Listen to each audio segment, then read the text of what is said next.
All right, it is officially 7:09, and we will call this meeting to order. This is a meeting of the Pioneer Valley Regional School District School Committee. Today is Thursday, January 14th, 2021. This meeting is being held via Google Meet in accordance with the Governor of Massachusetts, March 12, 2020, order suspending certain provisions of the open meeting law.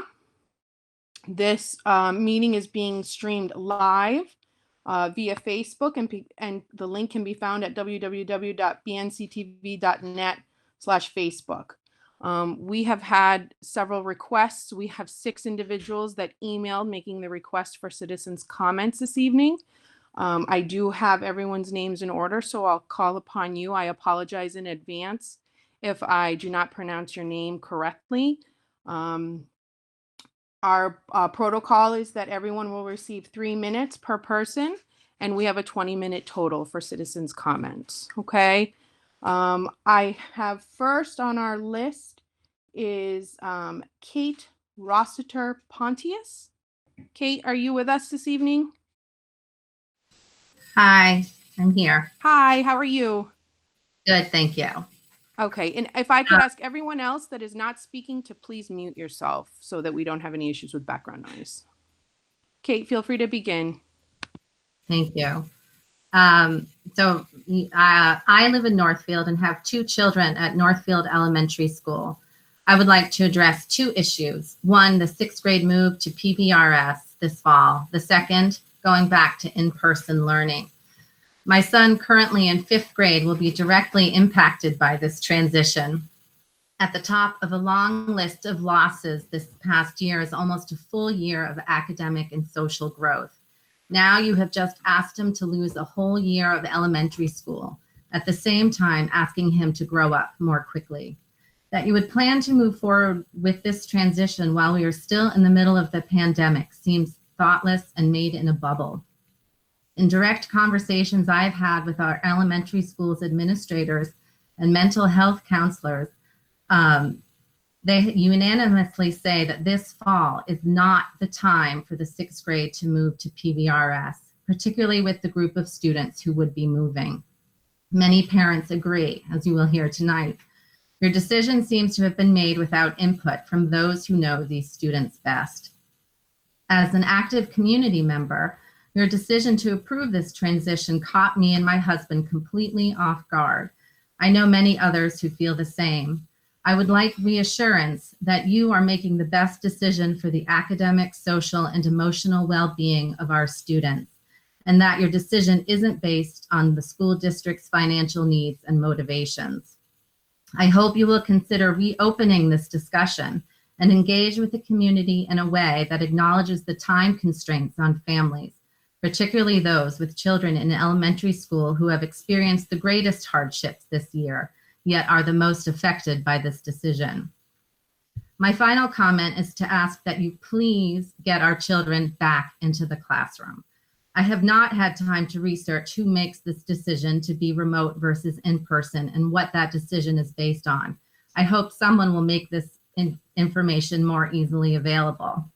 But I want to share how painful it is to see my children staring at a screen all day, not laughing, not talking, not playing with other kids or sharing ideas, how they trudge through a day of school with little joy. It is painful to watch them slipping further and further behind, both academically and socially, the longer they are learning at home. And it has been a long time now. The teachers are doing their best, and we appreciate their efforts so much. But remote learning for elementary school aged children cannot be called education. Meanwhile, many other schools in our state, and some even in nearby towns, have figured out how to open safely. Why are we still closed? Please make it a priority to get our children back into the classroom as soon as possible. Thank you. Thank you very much, Kate. Once your time is concluded, you can feel free to remove yourself from the link that was sent to you. And please feel free to continue watching on the link that is attached to the public agenda. That way we have only in the Google Meets room those individuals who are participating in the meeting. So Thank you, Kate.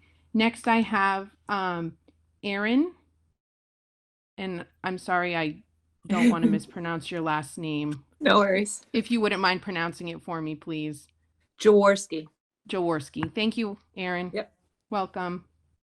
I'm Erin Jaworski. I live in Northfield, and I have 3 children in the district, in 7th grade, 5th grade, and 2nd grade. I'd like to comment about the 6th grade move to Pioneer. I have several concerns. The first is about the social and emotional development of the kids.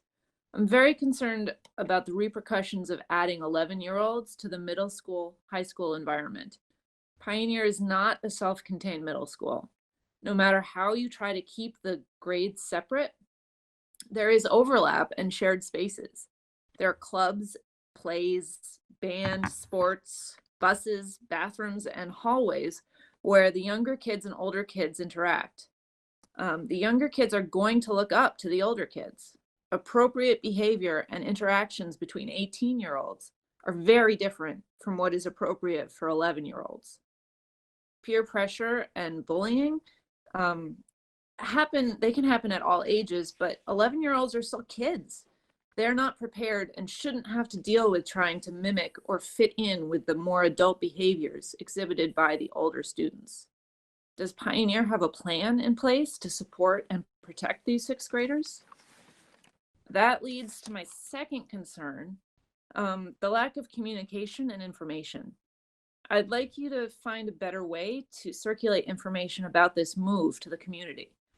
Last year, I heard about the possibility of this move and that there would be a committee tasked with researching the pros and cons. And then a few weeks ago, I heard that the school committee voted in favor of the move. Is this move best for the students, or is it just more convenient for the district? I'd like more information about why this is happening. It seems very rushed. I'm also concerned that moving the current 5th graders to Pioneer next year will put a lot of stress on kids who are already dealing with all the stress and uncertainty of this year. I think many kids are going to be struggling academically and socially after so much remote learning.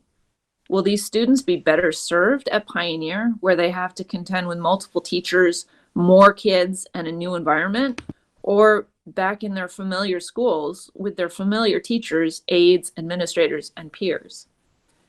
Moving the 6th grade to Pioneer may be a good change, but not next year, not after all the COVID disruptions, and not without a well-researched, comprehensive plan that is shared with the community. Thanks for your consideration. Thank you, Aaron. And I wasn't sure if you heard when I was speaking to the prior parent, if you could just remove yourself from this Google Meets. Thank you so much. Next, I have Karen Cooley Saneski. Hi, yes, I have. Hi. Hi, how are you? Thanks for letting me speak. I have You're welcome. a short letter that I wrote that I'd like to read, and then there's a parent, another NES parent that was unable to make it here tonight, and I have a short paragraph from her as well. Okay. Karen, may I just ask before you begin, any document that you read from, would you mind submitting it to the school committee via email so that we may obtain a paper copy, please? Yes, I will do that after the meeting, sure. Thank you so much. So I'm an NES parent. My son is in the 5th grade at Northfield Elementary School. My son and many of his 5th grade classmates were sent home for a long weekend during their 4th grade year, and many have not returned to the building. In fact, many of you may not know this, but at least 9 5th graders have pulled out of Northfield Elementary School due to stress, anxiety, and a less than ideal schooling situation this year. Our kids, our families, and the rest of this country are dealing with an astonishing number of stressors right now, and I think adding one more transition for our kids would be irresponsible and unkind. I spoke to a member of the Amherst Pelham School Committee this week, and she confirmed that they are also considering a 6th grade move within their district. However, she said the earliest they would even consider such a move would be 2025. She said they feel you have to be so careful with a transition like this, and it would take years to accomplish this in a responsible way. And I agree. I understand that this move is going to happen. I just don't understand why anyone would think this is a good idea this year with the multitude of other challenges our kids and families are facing. Our kids believe that they will return for their final year at NES and get to enjoy being at the top of their school. As one homeschooler said the other day, I was looking forward to being queen for a year. Another homeschooler mentioned how sad it would be not to be able to return for one more year at a school that has gifted them with so much, never being given the chance to say goodbye. Closure is important, and I don't believe there is adequate time to plan a thoughtful last year for kids who truly need and deserve this. Is 7 months enough time to consider how we could make this final year a wonderful one for our fifth graders? Is it enough time to plan a smooth transition that takes into account students' social and emotional health? And is it enough time to develop a middle school model that includes a sixth grade? I fear it is not. And if there is a transition plan that addresses all of these important concerns, I wonder why it has yet to be shared with the community. This is a big task that requires a lot of careful planning and development. I wonder if it's not better to take a step back and be sure we give it the care and attention it deserves. So that is my letter. Thank you for hearing it. And I am now reading a paragraph submitted by Caitlin Sheridan, who has a fifth grader at Northfield Elementary School as well. To my valued school committee members, I have heard some of you say that there is no good time for the sixth grade to move to the middle school. There is no good time to move them, but this is the worst time. In addition to the social emotional concerns that I and many other parents have, the additional cost of this move is a major concern. With the financial insecurity related to this pandemic, other school districts are approaching their budgets conservatively. We are likely to see no increase in Chapter 70 money in the foreseeable future. You don't know what our population will look like next year. Many students left the district this year for homeschooling, parochial school, and private school. Has anyone asked the families if they are planning on returning? This is a terrible time to add to the budget unless your plan is to cut programs or ask taxpayers for more. Why not get a clearer picture of our finances before making this move? Thank you for your time and consideration, Caitlin Sheridan. Thank you very much, Karen. Thank you. Next, we have Amanda Lewis. Amanda, are you here with us? Yes, I'm here. Okay, great. there I Thank you. I just want to acknowledge Nathan, you just joined us, and Robin as well. So everyone is here this evening. Yep. All right. I apologize, Amanda, for the interruption. That's okay. I too have a letter that I've written. Okay, go right ahead. So you would like me to submit this afterwards? Yes, please. If you could email it, that would be wonderful. Okay. Hi, everyone. I'm Amanda Lewis. I'm from Northfield, and I have a third and fifth grader at NES. I'm here to comment on the school committee's decision to move the sixth grade to Pioneer High School. I originally was neither for or against this measure, but at the meeting last winter, I had urged caution in speeding to the finish line of decision-making and implementation, and requested that the group please listen to all of the parents, follow the science, and take the time needed to make the best decision for our school district. Most importantly, if the ultimate decision was to implement the plan, then I pleaded for the board to provide the proper time for planning the transition and preparing the fifth grade class for the change. I cannot conceive of how it is the right decision to implement this measure right now.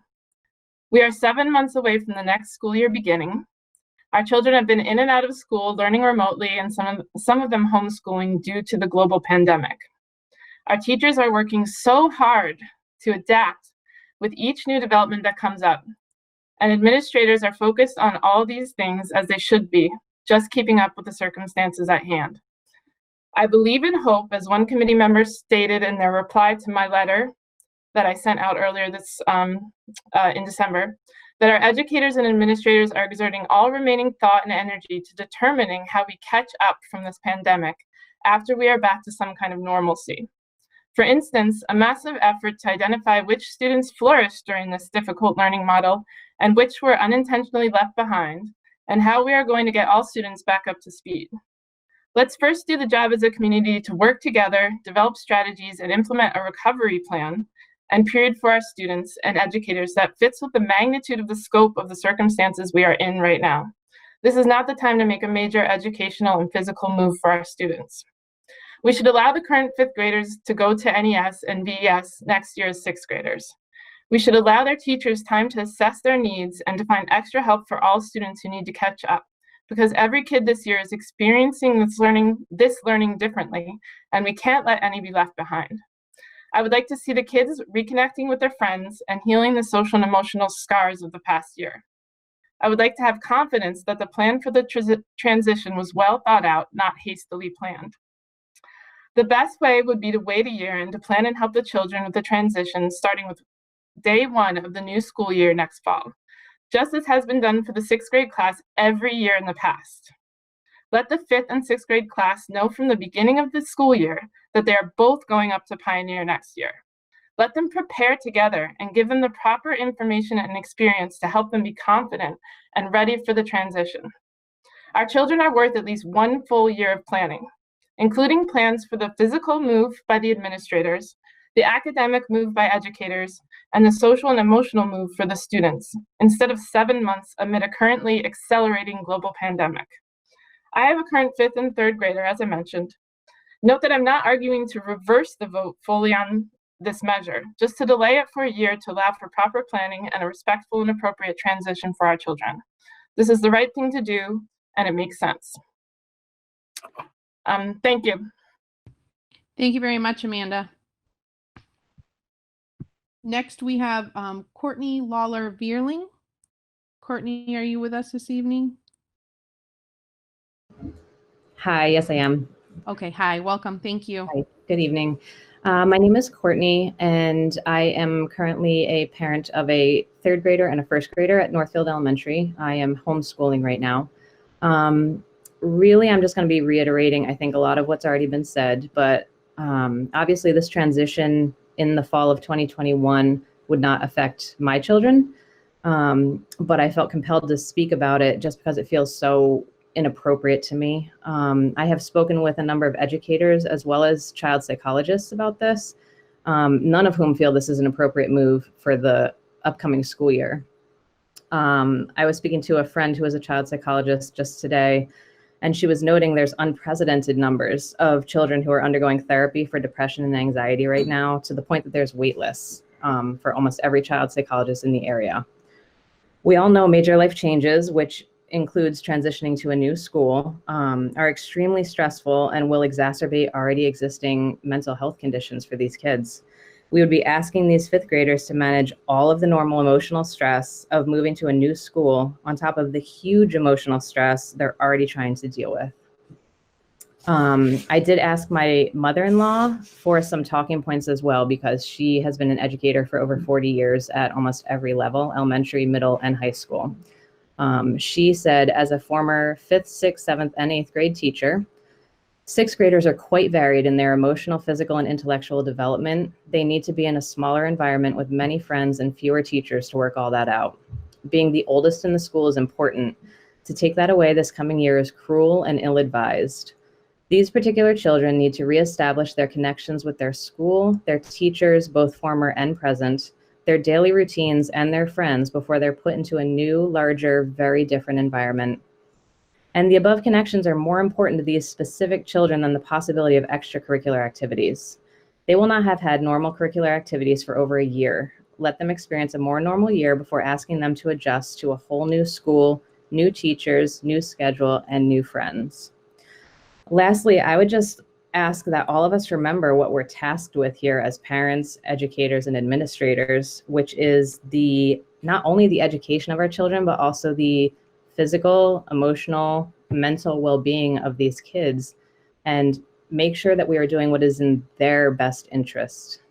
Thank you. Thank you, Courtney.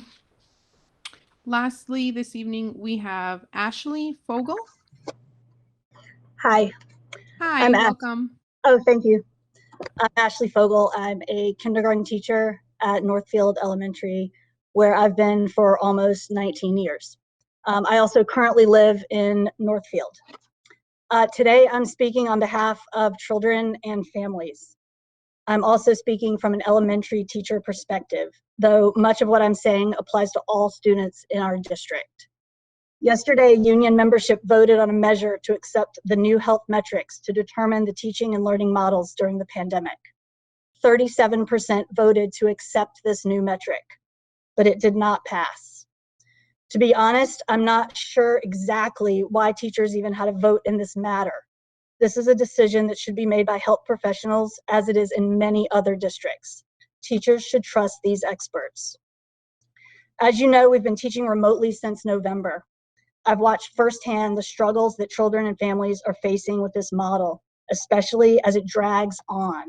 Working families are juggling childcare while trying to work and help their children with online school. Children are in front of screens for many hours a day. Teachers are constantly modifying lessons and teaching practice to somehow fit a remote model. For elementary students, this is significantly compromising effective teaching and learning. We are losing kids from kindergarten to sixth graders and probably beyond. And to what end? It is important to remind ourselves that our buildings are cleaner and more routinely sanitized than grocery stores, gas stations, hockey rinks, and basketball courts. We have every protocol in place: mandatory masks, 6 feet between desks, 6-foot hallway markers, hand washing procedures, hand sanitizing stations, entrance and exit procedures, turbo air purifiers in every room, a separate room for sick students, a symptom checker. We need children and teachers in the buildings. In the fall, kindergartners and preschoolers were considered a part of special populations and were in person for 9 weeks. 9 glorious weeks of social interaction with masks and learning at a distance, Lego playing and playing on a playground. They learned to play together in a block area separated by a plexiglass divider. They talked to each other, they laughed with each other. Very young children easily adapted to the restrictions of a safe environment. As we know, children are resilient, flexible thinkers, and problem solvers. The new health metrics are based in science. Many schools in our area have returned to various forms of in-person learning based on these new metrics.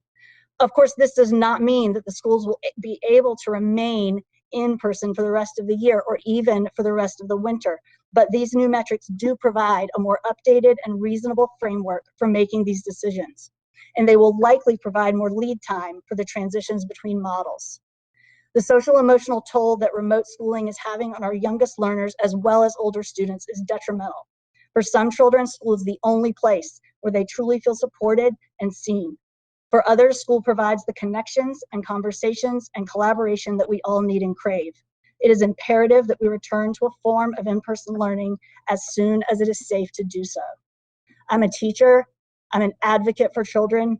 I believe that children need to be in school at the earliest and safest opportunity as determined by the CDC, the World Health Organization, the local boards of health, and our district nurses and doctors. They are the experts. Thank you very much for the opportunity to speak. Thank you, Ashley. If anyone still remains with us that just spoke during our citizens' comments time, if you could kindly remove yourself from the meeting and then rejoin on the public link through the Facebook, please.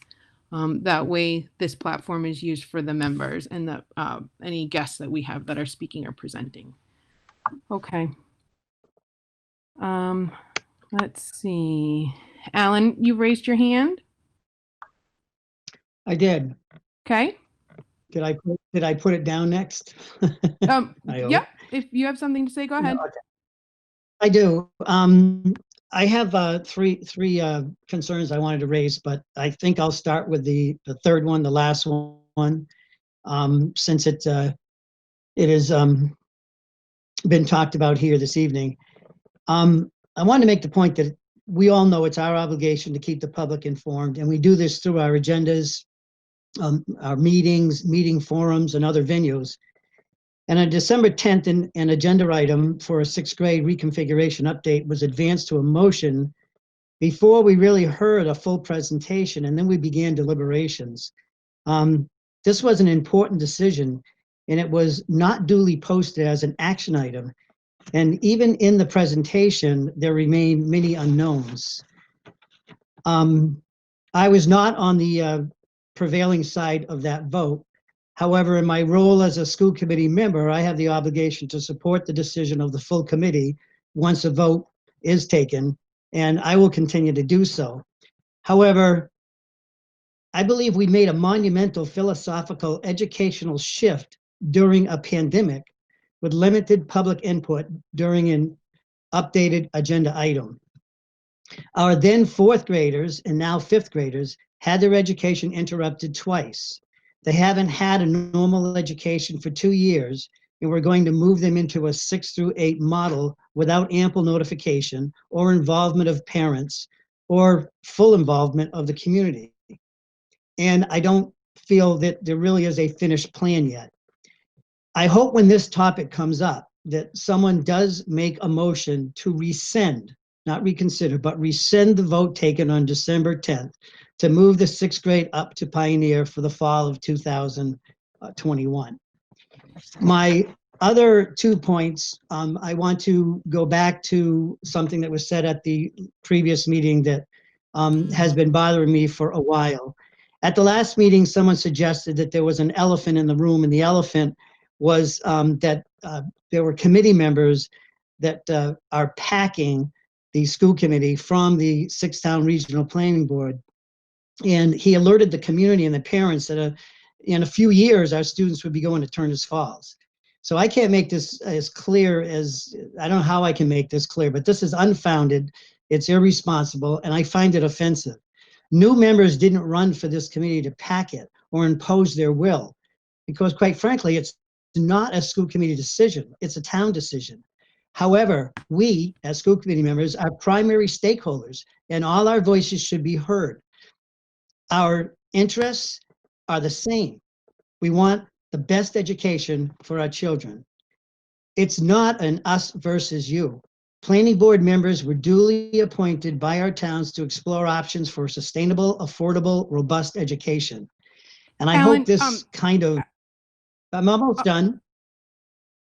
I just want to clarify if you're speaking as a school committee member or in a different role. That's all. I'm right now speaking as a school committee member, Okay. which is why I asked to start the meeting as the previous school committee member was able to do so before public, before Okay. Thank you for citizen clarifying. concerns. Okay, you're welcome. So I just feel that we could be developing a takeover conspiracy theory thought process, and I'm hopeful that that the committee isn't embracing this, because this isn't helpful, and I do believe we all want what's right for the kids, and we're going to work to that end. I am pleased to announce that Karen has been appointed to serve on the Six-Town Planning Board. She will be a tremendous asset because I think she speaks her mind and we'll learn a lot from her. I very much look forward to attending a meeting that I'll be having with the two superintendents tomorrow to talk about concerns, what's missing, what did we miss in our research, what do we need to do to involve everyone in the process so we get the best information before someday, a year, 2, 3, whenever, the planning board has a recommendation to make to the towns. I'm sure Jonathan will provide updates. I did provide an update at the first meeting, but it seemed to be confusing because there was some concern expressed, but I wasn't able to discern what it was, and it didn't make the minutes.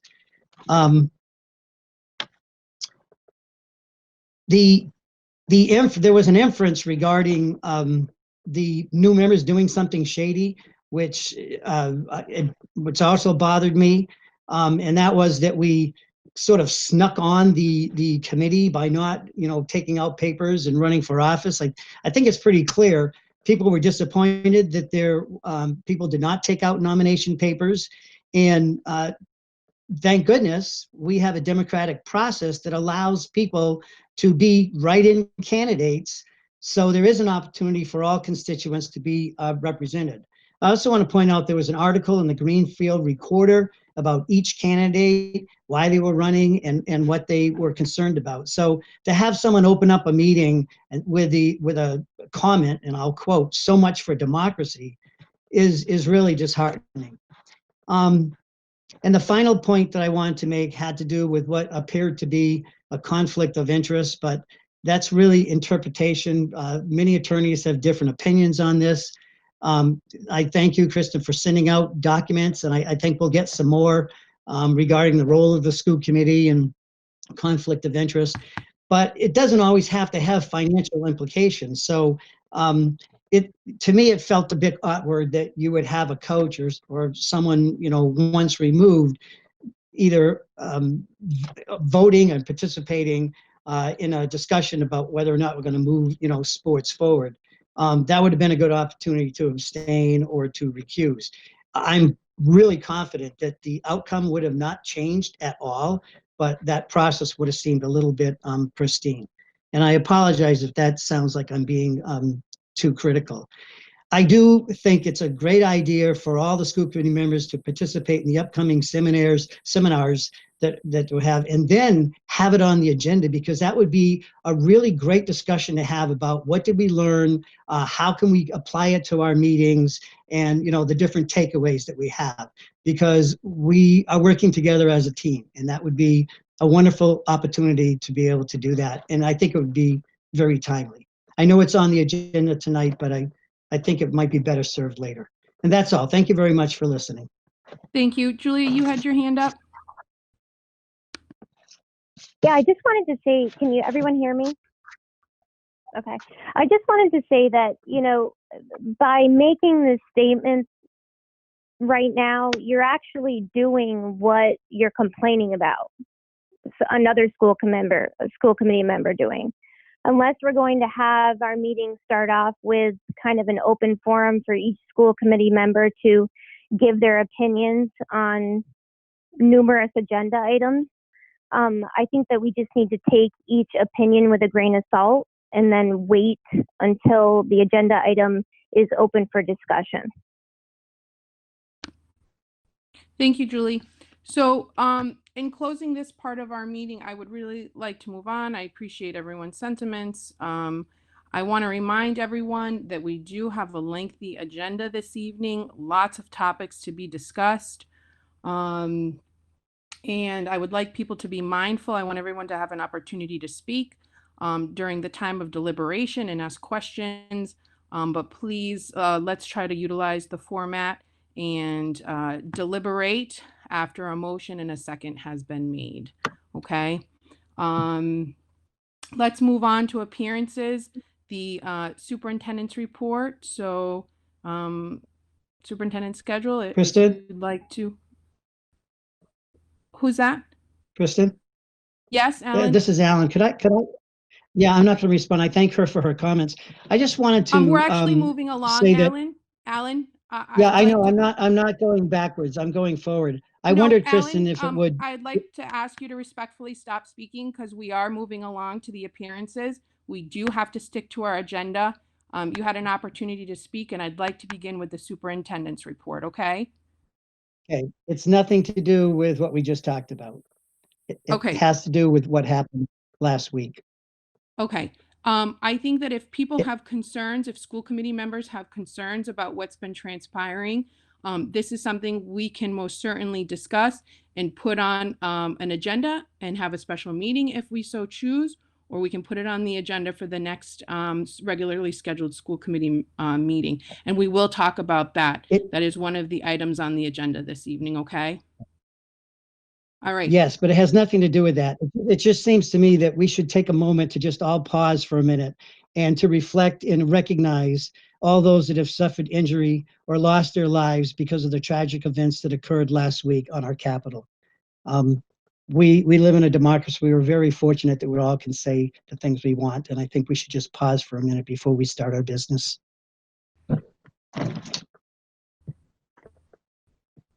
Okay, thank you, Alan. All right, moving along, superintendent schedule.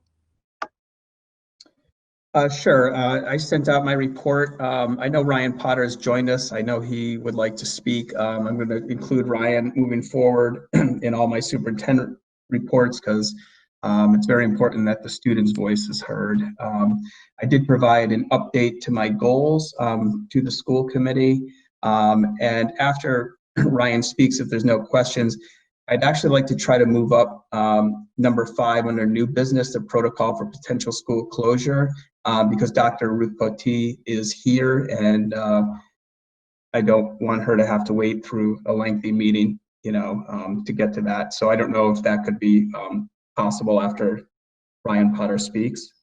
So after Ryan speaks, we can entertain a motion and if there's a second and we can vote to have that agenda item moved. So I just want to give Ryan the opportunity to speak, and then we can Sure. address that issue in your request. Okay? Okay, thank you. You're Okay, welcome. Ryan. Okay, thank you. So I just wanted to say what a great job that Mr. Campbell and the theater students did this past Friday. So they put on a fully remote school play that was actually live streamed by BNC TV. And you'd think that in a year like this, there'd be no possible way that you could put on a school play, but they put one together, and I thought it was a great show. So I just wanted to kind of give a little shout out to them. Also, this past Monday was the start of official basketball practices at school. And thanks to your yes vote for basketball, we were able to make these practices possible. And they've gone really well so far. So thank you for that. That's great to hear. Thank you, Ryan. And I found out just before our meeting started this evening from Tyler at BNC TV that beginning at 8 o'clock this evening, they are going to be broadcasting what is titled A Night of Dramatic Monologues, and it will be posted weekly for everyone's viewing enjoyment. So please check that out on the BNC TV website, and the links will be there.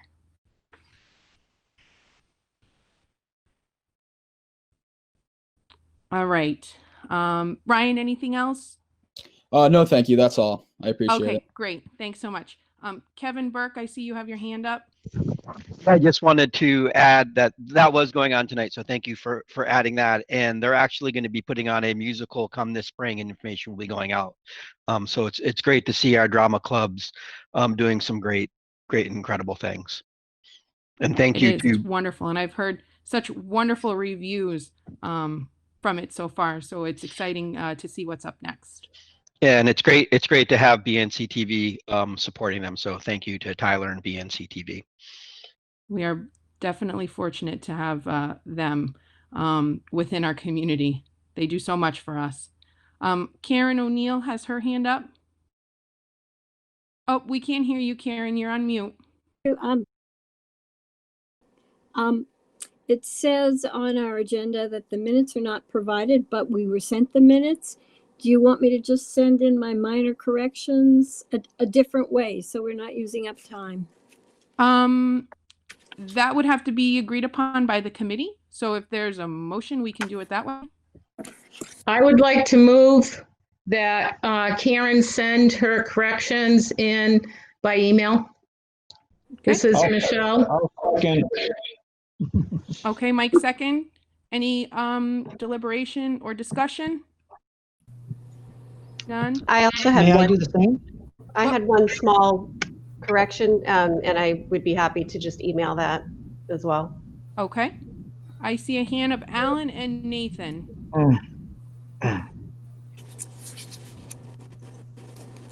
Alan, do you have your hand up? Hi, it's Nathan. I do. Yeah. So Okay, go I ahead. said I do have a few corrections as well, so I'd be more than happy to send those in. Okay, great. Nathan, go ahead. yeah, so that will then be posted to us. I'm sorry, I can't quite hear you. Your volume is a little low. Okay. So those would then be posted to us. Yes, the minutes, you would receive a copy of the corrected minutes. Okay, great. Okay. All right, any other discussion? No? Okay, we'll do a quick vote and I'll just go down the line. Please just state your name and your vote when I call upon you. Raina? Raina Dastu, yes. Julie? Julie Burke, yes. Jim? Jim, yes. Jeannie? Jeannie Milton, yes. Mike? Mike Townsley, yes. Alan? Alan Genovese, Warwick, yes. Nathan? Nathan Schwartz, yes. David? David, yes. Karen? Karen, yes. Yes. Michelle? Michelle Geruso, yes. Robin? Oh, you were on mute, Robin, but I see you shaking your head yes. So, and Kristen Gonzalez, yes. All right, perfect. So please email those. We will get them to Anne for the revisions, and the corrected versions will then be sent out. Okay? All right. John, do you have anything else for your superintendent's report? No. Oh, someone's This- speaking. and I think that what should happen is everyone can send me the corrections. I'll send out the revised minutes and then we can vote on them at the next meeting. I'm a little reluctant to just update them and send them out. So could we Yes. thank you. You're welcome. I have a note here to add it to our agenda for next meeting. So I'm sorry I wasn't clear with that. John, go ahead. I was just wondering if we could move up item number 5 under new business, the potential for protocols, school closing. Yes. I'll make a motion to move up Dr. Pody. I second that, Karen. Okay, thank you. Is there any discussion? Alan, do you have your hand up? I see the button. Your hand is raised on the computer. Thank you. Okay, if there's no discussion, we'll go down the line and vote to complete this process. Raina? Raina Dasti, Northfield, yes. Julie? Julie Burke, Northfield, yes. Jim? Jim, yes. Jeannie? Jeannie Milton, yes. Mike? Mike Townsley, yes. Alan? Alan Jeffries, Warwick, yes. Nathan? Nathan Schwartz, yes. David? David, yes. Karen? Karen O'Neill, yes. Michelle? Michelle Geruso, yes. Robin? Kristen, yes. Okay, so we will move that item up, discussion and vote on PVRSD protocol for potential school closure. So Kristen, are you okay if I just talk for a minute here? Yes, Lead off the absolutely. conversation? Okay. So at our last school committee meeting, we discussed that both the PVREA and PVASP unions had voted down the updated health metric plan that was presented for approval.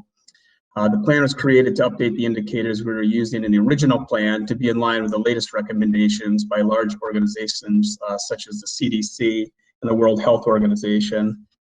Carla Simpson had meetings with co-presidents and the union e-board and conducted 2 question and answer sessions with the union membership and associated building faculty and staff. Concerns that came up in the e-board meetings were addressed and incorporated into the plan.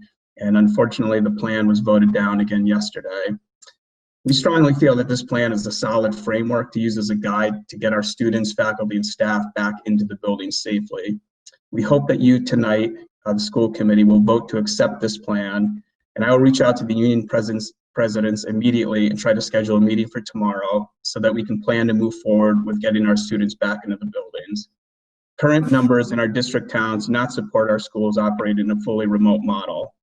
Carla has suggested with Dr. Poti, our district health director, Randy Crozier, the regional health director with FERCOG, and has spoken regularly at length with the public health nurses contracted with our towns. All parties are in agreement that the numbers in our local area are low and stable enough for us to operate safely in a hybrid model. Our relationship with the local health officials allows quick access to health data and respond quickly to COVID activity in our towns and our buildings. Our schools continue to have the same level of safety protocols in place to mitigate risk of transmission within our buildings. We have a large inventory of appropriate PPE, and our facilities are clean with the ongoing help of our diligent custodial staff who follow a rigorous cleaning schedule, including use of UV light. During the short time that our students were in school with us, they adapted quickly to the safety protocols set forth and had impressive compliance with mask wearing, distancing, and hand hygiene. We have an obligation to educate our students and believe we can do so safely. The safety of our faculty, staff, and students will remain our first priority. It's time to bring our students back into the school buildings. And I'll turn this over to Carla and to Dr. Poti to discuss the plan and the numbers. Thank you. Thank you, John. I'm not sure who'd like to speak first, Carla or Dr. Poti.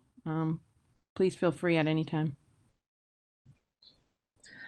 I'll kick in here. It's Dr. Ruth Poti, and Carla actually has been the one who's really led the number evaluation and helping to instruct and educate people and staff and in the teaching world on this. She's done an amazing job, and she and I are in contact very frequently.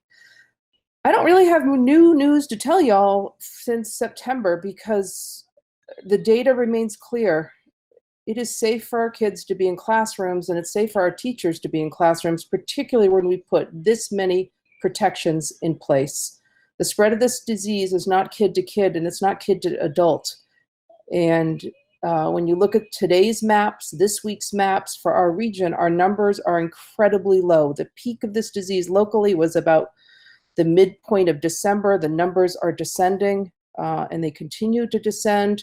This is good news. I wish they were as good and as low in the rest of the country.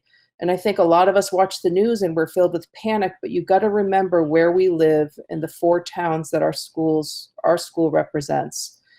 I have to say, I think what Ashley Fogel said, if we could all go back and listen to Ashley's words one more time.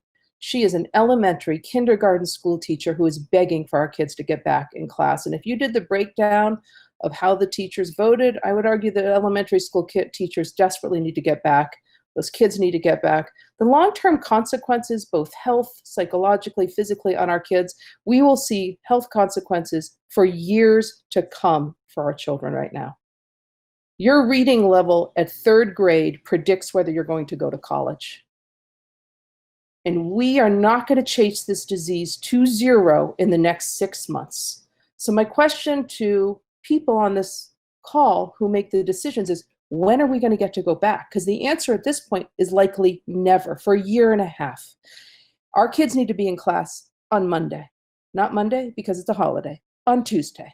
And, you know, I'm fine, obviously, on the hybrid model to begin with, but as all of our teachers and all of our staff enter phase 2 and are able to get vaccinated, and we will push for that vaccine as fast as possible for everybody in our district. We will make it happen if we have to drive it to the school ourselves.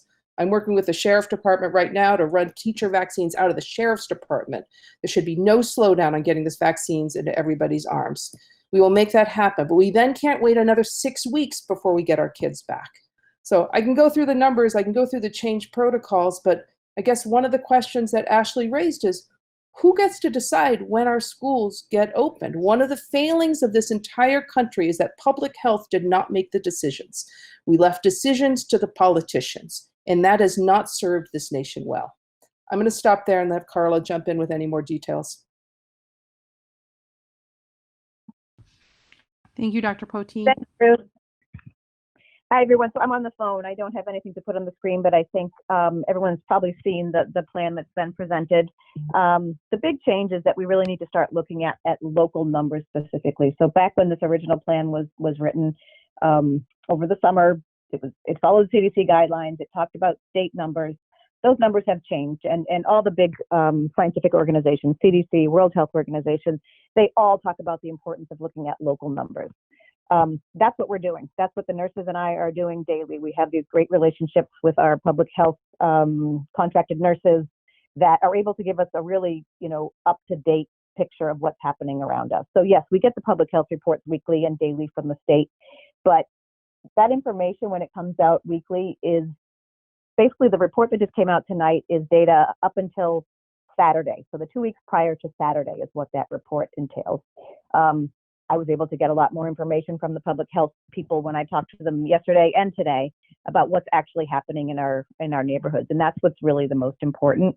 Our county numbers are up a little bit. They've been kind of steady. We expected them to go up a little bit from the holiday and people gathering, kids not being in school. Yes, the numbers are up a little bit. We're still the lowest in the state, where our positivity rate is at 3.7 as of that the report that came out tonight. 3.47. The state positivity rate is actually coming down a little bit, but we're still about half of what the state is at.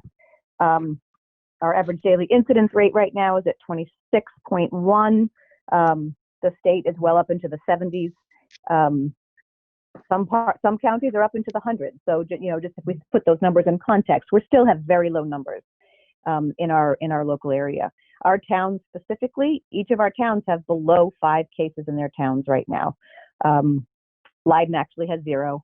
The other 3 towns in our district have below 5 cases. So our local numbers are looking pretty good. So I'm hoping that everyone can see that health plan just takes a lot more indicators into consideration. The other plan was pretty restrictive, And there's a lot more that happens in the background that we look at. So I'm hoping that everyone can look at that and do what you think is right. I think our common goal is to get us all back into school and safely. There's nobody out there that wants to lead kids or adults or anyone into a lion's den. We all want to do this safely. And if we can look at this plan and use it as a framework for moving forward, voting on this plan doesn't necessarily mean we will get back to school tomorrow by any means. It just means it'll give us a framework to work with for the rest of the year. So I'm hoping that will be taken into consideration. Thank you, Carla. Alan, you have your hand up? Yes, just so I'm clear, Kristen, so this is the COVID-19 monitoring indicators plan that we reviewed, correct? Yes. Yeah. Okay, so we can do that, and this is the one that it was referred to earlier, that 37% or whatever the number was. This is the one that wasn't passed by the teachers. Is that correct? Correct. That's correct. Okay, so all right. I thank you all for your work, and when you get there, I would certainly encourage us to, although it's a little bit backwards, I would encourage us to approve this plan, and then that would, I think, give Jonathan the opportunity to then go back to the teachers and talk to them and either get them on board or see what objection or what their point was, if that's not already understood. But at least this is a part A and a part B, and we can do the part A tonight. Thank you, Alan.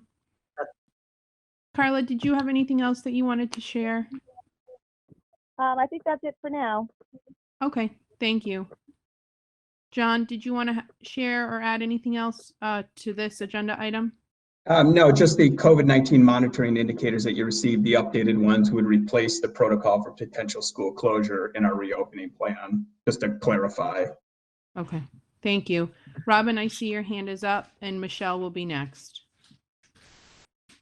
Robin, you're on mute.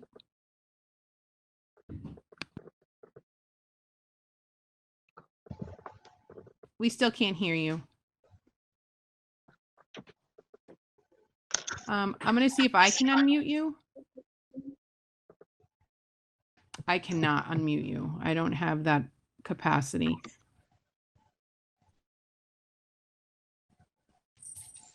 You're still showing as muted on my screen. The little red microphone is highlighted.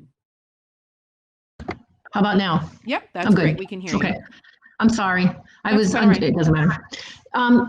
Does anyone know what specifically it is the teachers are objecting to? What part of the plan? I know we got a letter, all of us got a letter from one of the ancillary teachers about her exposure to so many students. So is that something that we could work around in a different way if that's a real issue, or do we have any idea what the actual objection is? When we met with the union presidents, and I think they referred the plan to the MTA rep, my understanding, and I don't want to speak for them, that they were in support of this. They actually gave input that we adopted into the monitoring indicators. So I'm unsure as to what the opposition is. I don't know if maybe they have more info, but I don't know. We do have our representatives here this evening with us at the table if they would like to shed some light on that question. Claire or Renee? Yeah, I have my electronic hand up. Sorry, I guess you didn't see it. Okay, thank you. Yeah, so hi, Renee here, one of the co-presidents. So there was a number of things. We appreciated Carla's time and efforts, and we did try to work. We did not only tried, but we worked and listened and tried to figure out a way that this could work.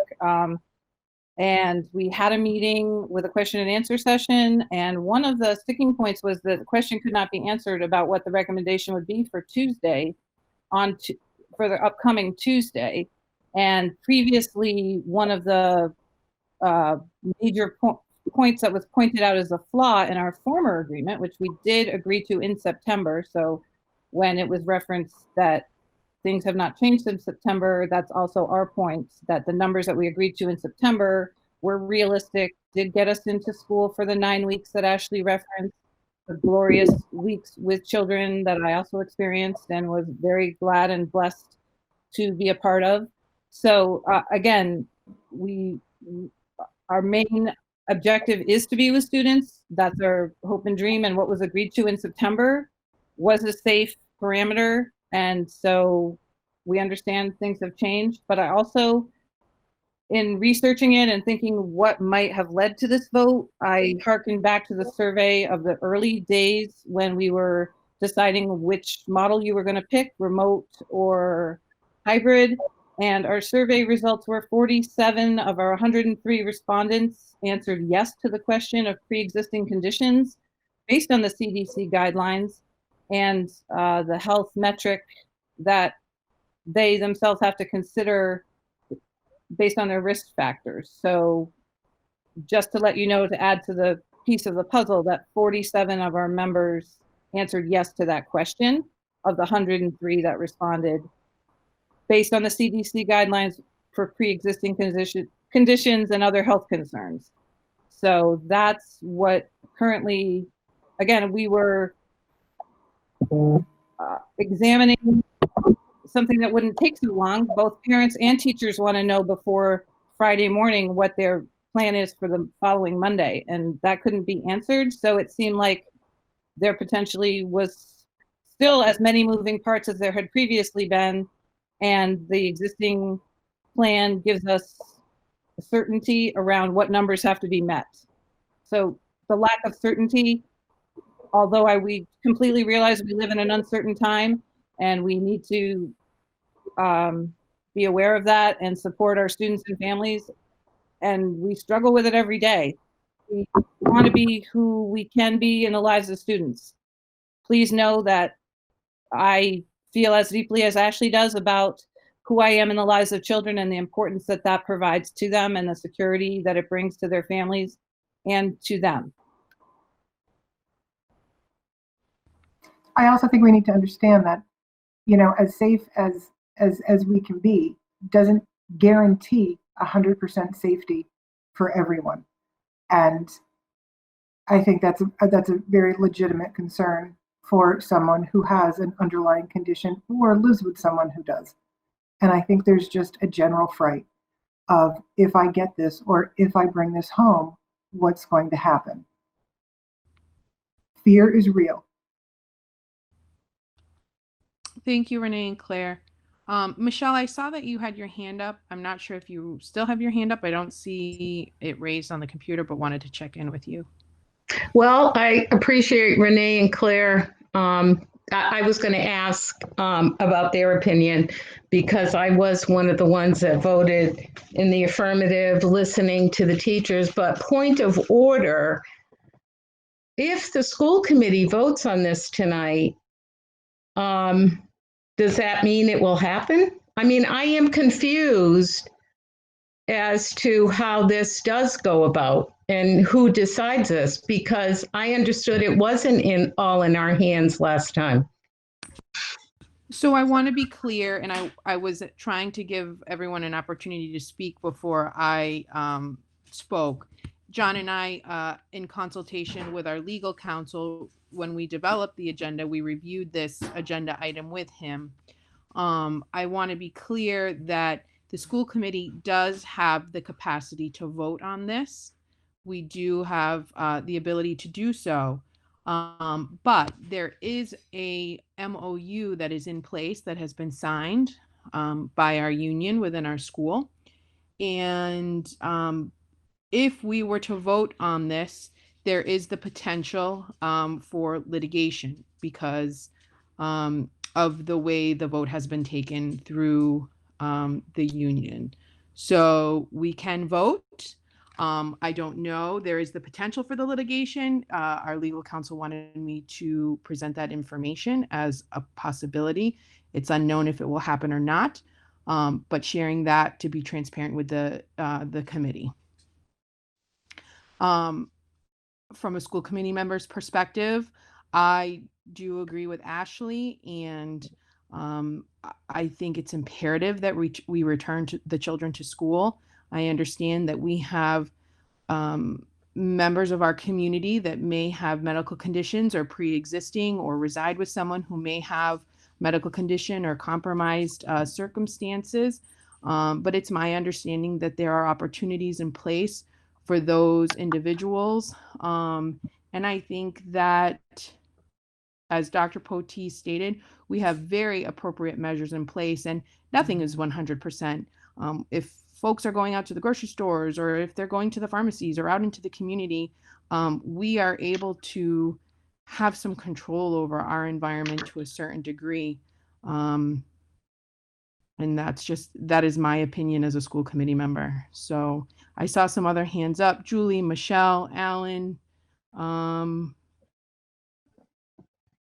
We'll start with Julie, we'll go to Michelle, we'll go to Alan, and I'm sorry, and Nathan, and then Robin. Okay, thank you. I was also confused about whether or not us voting on this would, you know, kind of be able to move forward with the teachers union not able to pass it. So thank you for that guidance. I'm a parent of children in the district. I'm also a nurse in the community.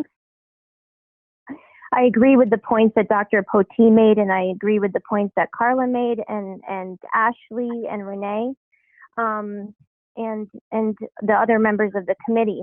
I ran the numbers. I look at the dashboard.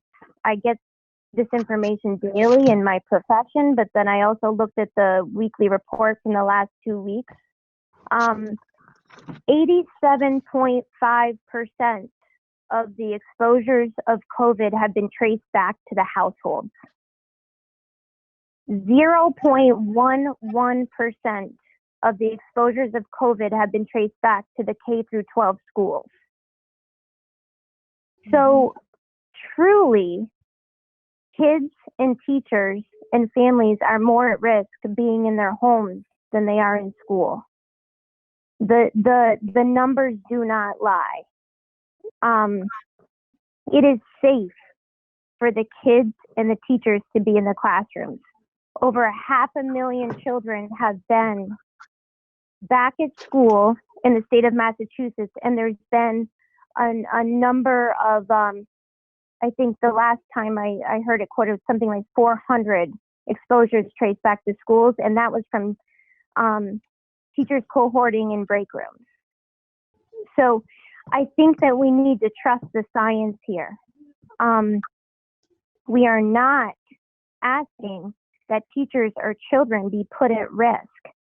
In fact, you can argue that they're more at risk at home, not only for the health reasons, but for the social reasons. The past 2 weekends, I have had my sons ask me if they could go to Market Basket. They've never wanted to go grocery shopping with me. I'm not kidding. I've been grocery shopping solo for many, many years. Mom, can we please go to Market Basket? Why? We need to get out of the house.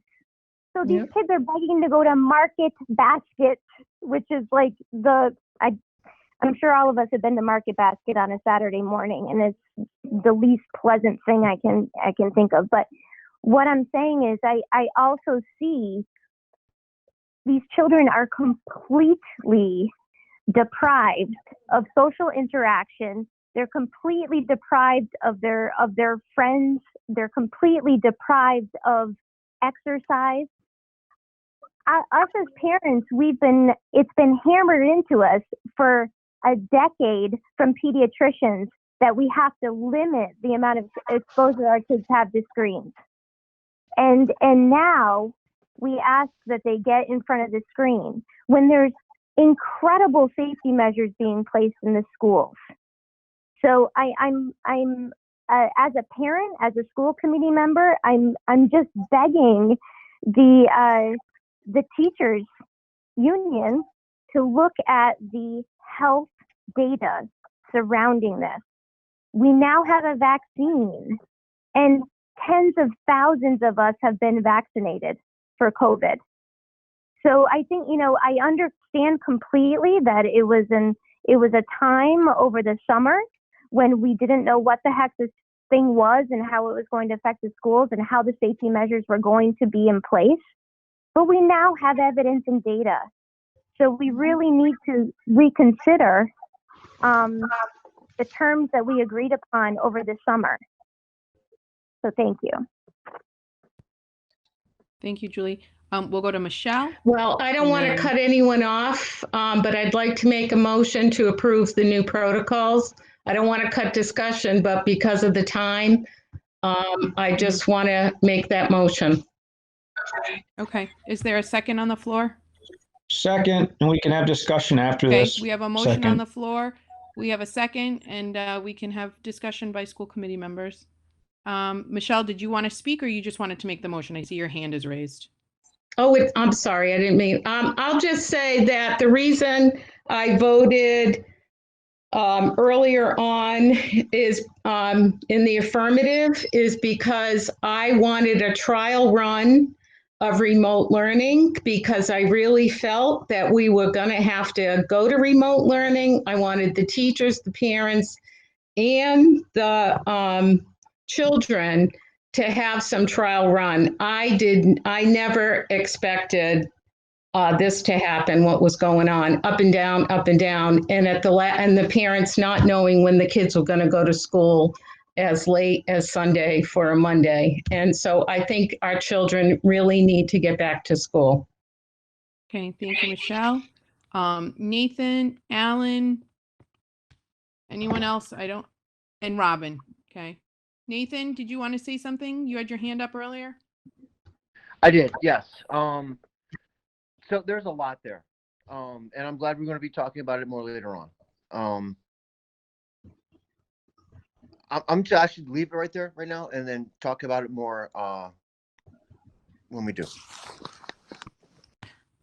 Nathan, can you just clarify, talk about it later on? I'm not sure what you mean by that. So you had just talked about discussing this in executive session? No. Okay, so I did not make any mention of executive session. okay, I'm sorry. That's okay. I've been doing other things.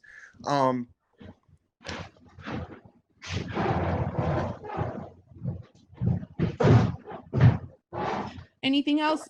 I don't want to cut you off, Nathan. No, Do you have anything? no, that's okay. Yeah, I'm good for now. Okay, thank you. Alan and then Robin. Yeah, I just want to understand this a little bit more. I tried to divide this up into two parts. Part A is voting this now, and I'm trying to figure out is part B, because it sends a message back. Usually the union votes on something, it comes to the committee votes it, and off you go. So I think by reversing this, it's a good message to send that we think we're following the guidelines appropriately. We're applying it correctly. Is the attorney in active negotiations on this document, this issue right now? In other words, if this is voted tonight, will the attorney and Jonathan then go back to the union and talk about it some more to maybe get a meeting of the minds so that we are all on board with starting school at a particular time? Yes. Sorry for the long question. Oh, no, that's okay. John, did you want to speak to that? I don't want to speak for you. Yes, that would be, you're right on, Alan. So basically the committee would vote the new monitoring indicators. I will reach out to the two union presidents for PVREA and the union president for PVASP. Hopefully we can get a meeting tomorrow, a meeting of the minds, and then put a plan in place that makes sense to bring the kids back. I like it. I hope it works. Thank you. Robin, you also had your hand up? Yeah, I had a few questions for, I have three quick question ones. One was to Renee, was that 43% of people with high risk, was that based on parents or was that on the staff? 43% of the staff had pre-existing conditions? That was one question. Okay.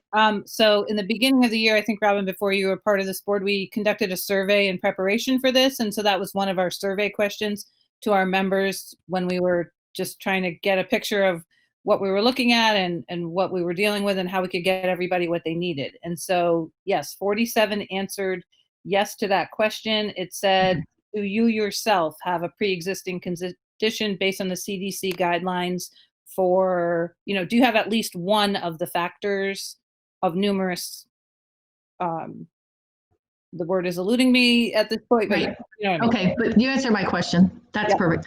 The other question, Dr. Poti, when I was listening to you, you said that there's no evidence of child-to-child transmission or child-to-adult transmission. Did I understand you correctly? You're muted. I can't hear you. You're muted. It is very low, like negligible numbers. It's really an adult. And remember, adult is over the age of, adult isn't a 12-year-old, but the data looking at 10, 12 and above is where you start to see it pick up. It's one of the reasons why college-age kids have been such a problem for spread. And if this country had been doing things right, college kids wouldn't have gone back and every elementary kid would have gone back. That would have changed the entire nation. Yet, again, we missed all that. Okay.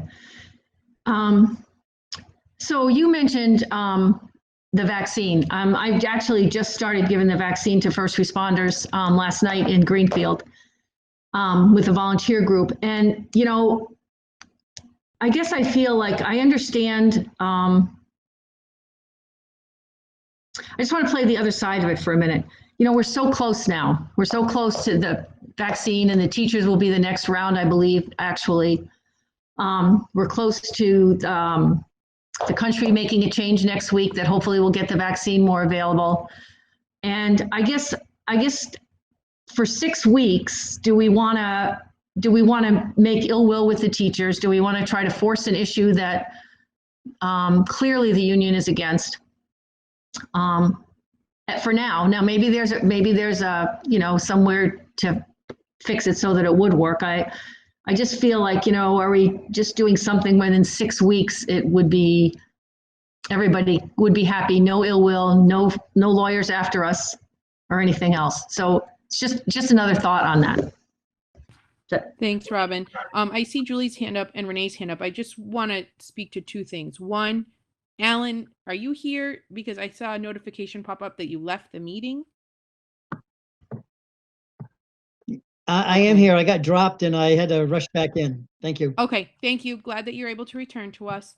The second thing that I wanted to state is that I'm not sure who is using the chat feature. I see some chats going on. I do want to request that the chat feature not be used, because if we have community members that are calling in on a telephone, they do not have the accessibility to see that chat. So therefore, we would not be incorporating that population. So if folks have something to say, please raise your hand. We do use the chat to communicate with BNC TV to start the meeting and to go into executive session. But we try not to use the chat because I don't want to exclude a population that cannot see what is going on.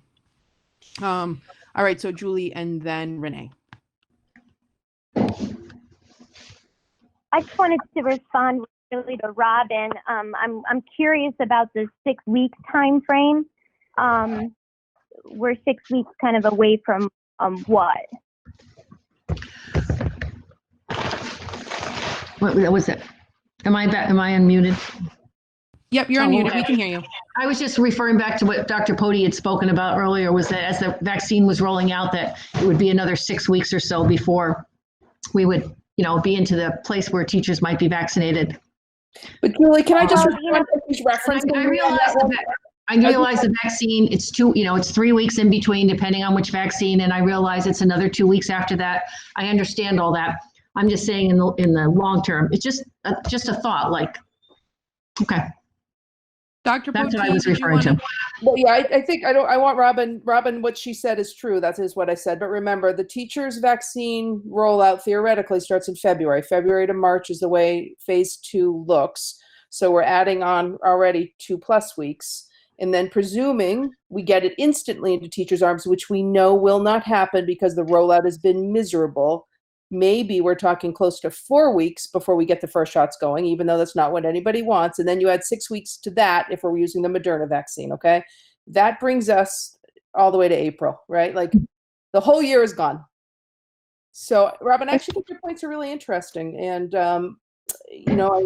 but again, I think we go back to Julie's number about the safety of being in a classroom between an adult who's masked and 6 feet away and the kids, and how great our kids and our adults have done with following the guidelines. So, and the other thing is that presumes that 100% of our people choose to get the vaccine. Nobody's mandating the vaccine. The hospital doesn't mandate it. The state doesn't mandate it. Our schools will not mandate it. And I suspect there'll be well less than 70% uptake of vaccination among school staff, because that's what we're seeing, even in hospital settings. So, that 9 weeks, though, that we didn't have any child-to-child transmission or anything, that was by the old guidelines. So we haven't really opened up school yet to see what would happen with this increased 3.47. But that also was during the time that we saw the largest spike when kids were home and not in school. Oh, true, yes. So they were, more cases of it was when school was not in session and they were home. Good point. Thank you, Julie and Robin. And Renee's hand is up. And then Nathan, do you have your hand up to speak? Yes, I do. Okay, all right. We'll go to Renee, then we'll go to Nathan. I want to remind everyone we have a motion and a second on the floor. So after Nathan, I would like to conduct the vote, please. Yeah, so thanks. I just wanted to echo Robin's sentiment and let you know that that was definitely something that resonated with teachers, that we are so close, and to something that will change the trajectory just a little bit and make people's comfort level grow. So maybe not 100% vaccination. Certainly, we're not asking to be unrealistic, but there was the notion that during the glorious 9 weeks that we've referenced, 2 buildings were closed. 2 of our 3 buildings did experience closure during those 9 weeks. And so because we've had 5 weeks of remote learning to date, teachers have been able to complete a thought and get into a routine and establish relationships and schedules and routines with families as partners. So again, if we're going to enter a phase of 1 to 2 day closures, a reassessment, a 1 to 2 day closure, educationally, that will also be very unbecoming and very stress producing and very will pull on the wellness of teachers and students to not be able to have a place to put their feet and to know what am I doing tomorrow, because the protocols that are in place are very stringent. And so people will be going into quarantine and buildings will be closing and then they'll be reopening, and the notion of it will change, and so will the tenor. So that was also weighing heavily on people's minds. We're so close, it's darkest before the dawn. We feel like we're right around the corner. We would rather not be pushed in, but that would be something that I'm hearing is a potential being entertained. Nathan? Yeah, hi. I'm just wondering what the actual protocols are for if a student or staff member has COVID or signs of, what takes place. Carla or John, if you wouldn't. I can speak to that, but I do want to add that this reentry plan or the monitoring plan that we're looking at doesn't have anything to do with the protocols that are in place for addressing COVID situations in the schools. That's a whole separate set of protocols. This is just the parameters that we're using to get us in the building or not. And so I want to be clear that what we're voting on, or what this vote that we're talking about, doesn't speak to whether or not we go to school on Tuesday. That's kind of a whole separate issue. This is voting in a metric or a bunch of metrics that would override the ones that we set up over the summer. If we keep to those numbers, we won't get back to school. We hadn't expected we'd be here now, but here we are, and the numbers need to go higher because that's where we are now. The protocols, like I said, they're all, I can send you a copy if you'd like, Nathan. Renee said we did have 2 cases pop up in 2 of our schools. And we acted very conservatively with those cases, and there was no indication of transmission within the schools. They were very, very clearly traced back to their homes or outside situations. So there was no transmission within our schools, and that's the goal. We don't want to have transmission within our schools. And with the public health piece, we're able to find out quickly and move quickly and stop transmission, and we've been successful with that. The other thing I want to address quickly while I'm here, and then I'll mute again, is that we mentioned teachers with comorbidities at home. There are options for those teachers to work remotely. So I do want to be clear that no one's ever forced to go into school, but certainly if somebody has a medical indication that's backed up by a doctor, those people are allowed to work from home. Thank you, Carla. All right then. Yeah, thank you. I would just like to say that that was real informative, and I want everyone to be going back to school, all of our kids. I don't want the kids to stop and then start again. So whatever we can do to keep the kids in school, we should. Thank you, Nathan. All right, we will begin the process of taking the vote. So I will just go down our list. Please say your name and your vote, and Ann and myself will keep the tally, and we'll notify everyone of the outcome. Okay, so Raina? Raina Dasti, Northfield, yes. Julie? Julie Burke, Northfield, yes. Jim? Jim, yes. Jeannie? Jeannie Milton, yes. Mike? Mike Townsley, Bernardston, yes. Alan? Alan Genovese, Warwick, yes. Nathan? Nathan Schwartz, yes. David? David, no. Okay. Karen? Oh, Karen, you're on mute. Sorry. Karen, yes. Okay. Michelle? Michelle Geruso, yes. Robin? Robin Knipe, no.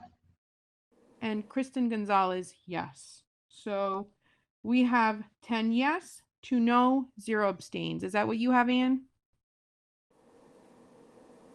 Yes. Okay, the motion passes then. All right, thank you everyone for the respectful conversation and questions. I appreciate that. We will move on. John, did you have anything else that you wanted to say in regards to your superintendent's report or highlight? No, I'm all set. We can move on. I do want to say I really appreciate all the medical professionals on the school committee and on this call. It's really informative, so thank you. Thanks, John. Next on our agenda is the Director of Finance report. Tanya, are you with us? I am. I will make my stuff short and sweet tonight because obviously we have a long agenda. Just to update you where we're at, we are about 3/4 of the way through our budget process for the year. We've been meeting weekly to go over that, and I just want to say thank you to everybody involved and all the administration. We've had a wonderful collaborative effort so far this year, and that's running smoothly. Our audit, I believe, is almost complete. We just have a few executive surveys to fill out and answer some operational questions about how we handled things during COVID.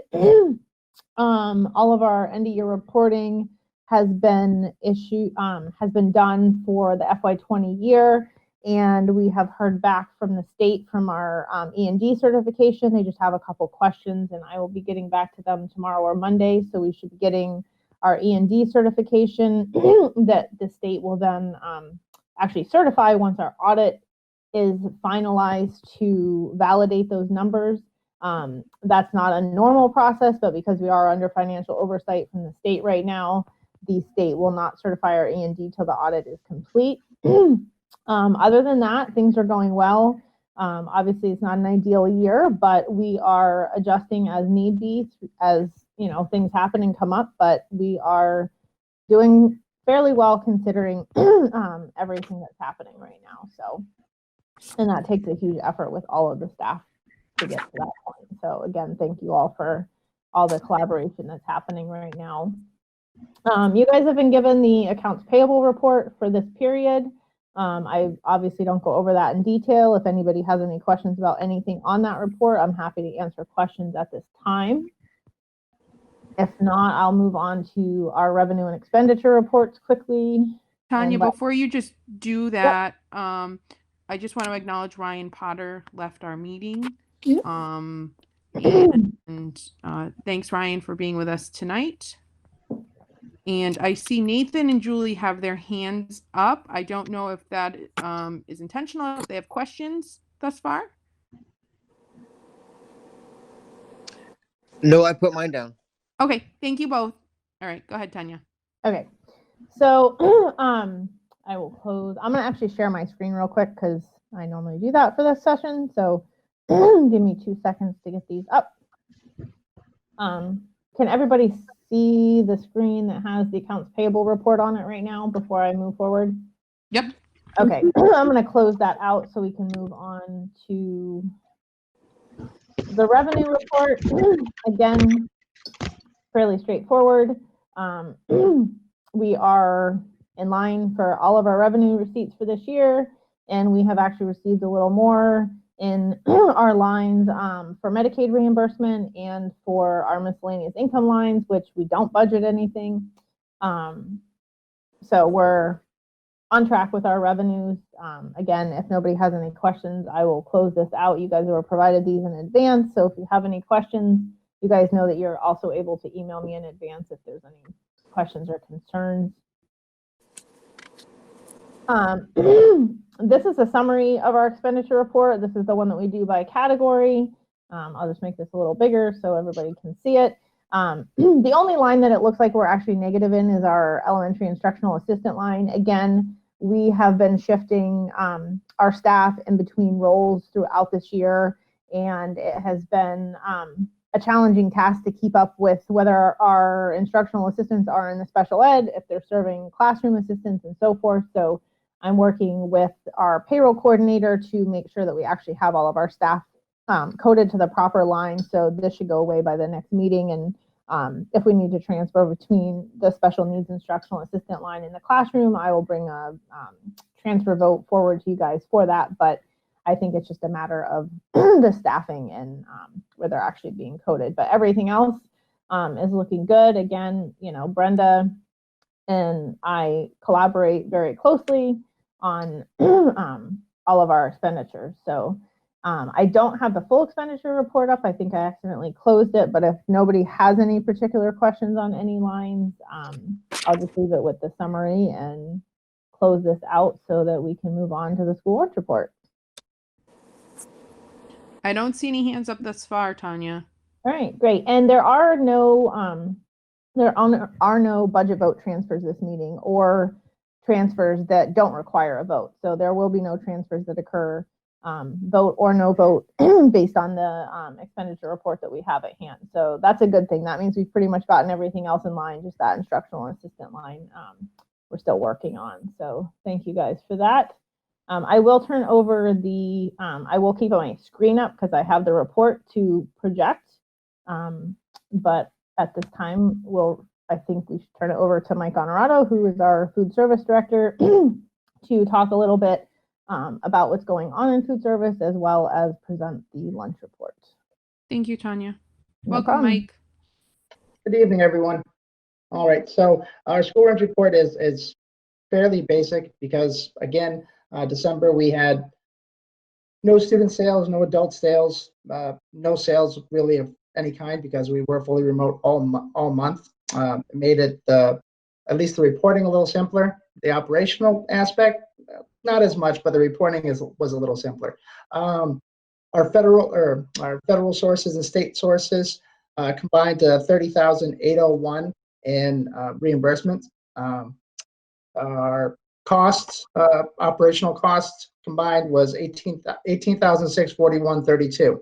But if you take a look on, and of course I'm moving my mouse around, and I know you can't see my mouse, but there is a line called Summer School Lunch Salaries. If Tanya, if you could just kind of put your cursor over there, no, a little higher, the 4909. So right here, this is a summer school lunch salary. It is a positive.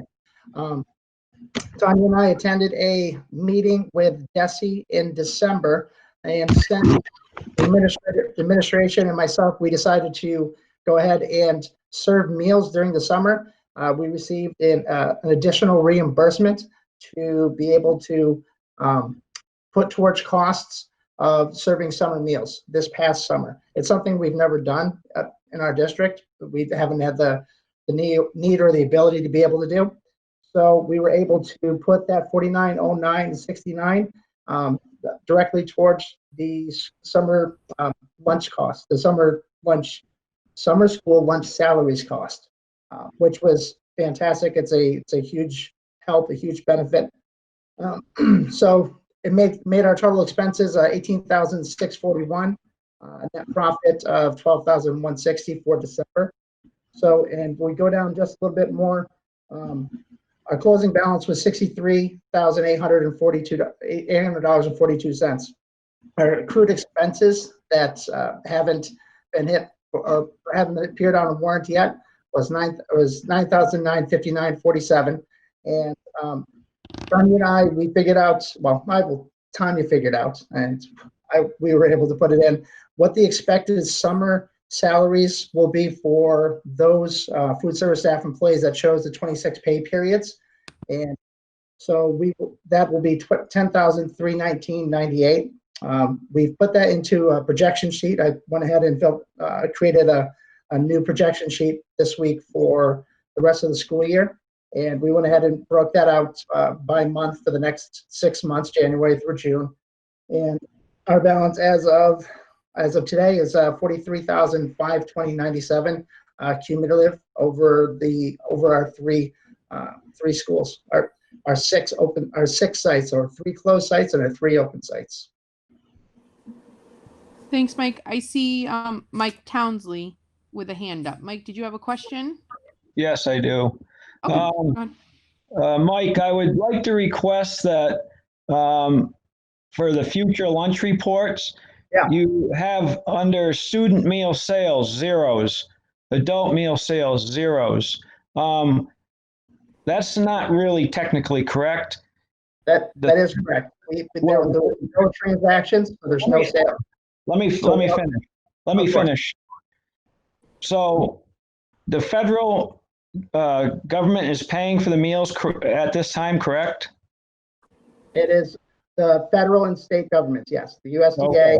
And so I guess what I would like to see is, if you don't list it as meals sales, I would like to see the number of meals requested that were served to the students in the Pioneer Valley Regional School District.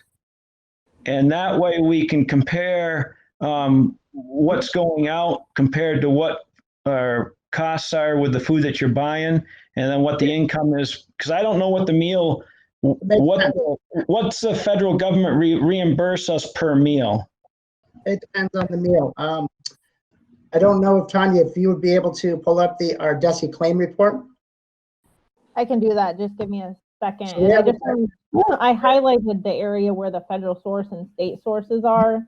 And I just wanted to clarify that where it says student meal sales and adult meal sales, these 2 lines are reserved for the individuals that are actually paying for their lunches. And these 2 lines are the federal and state sources that come from the National School Lunch Program and the state source. This document is put together from the Desi claim reports and reports that come out of our pay school system. So I will log into that and pull those up really quickly. So I guess my request would be to show meals served that were requested. And then I would also like to request through the chair of the school committee that we create a subcommittee to oversee the lunch service, because the budget subcommittee does not oversee that because it's separate.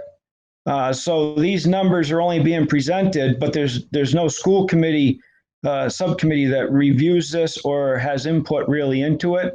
And I think we may need some oversight in this section. Okay. If I can, That's all I have. Okay, thanks, Mike. I noted your request.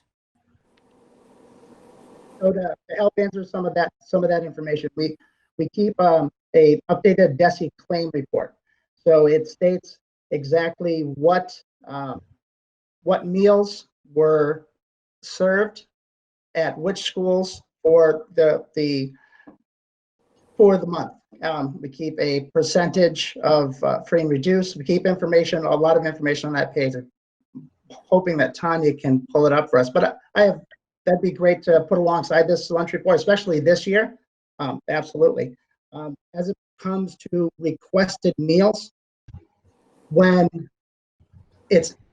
we can provide the requested meals easily enough from our closed sites, and our closed sites are the sites that we serve students in person, because we have to keep an actual enrollment list with our accounts, right next to our accounts. We have to.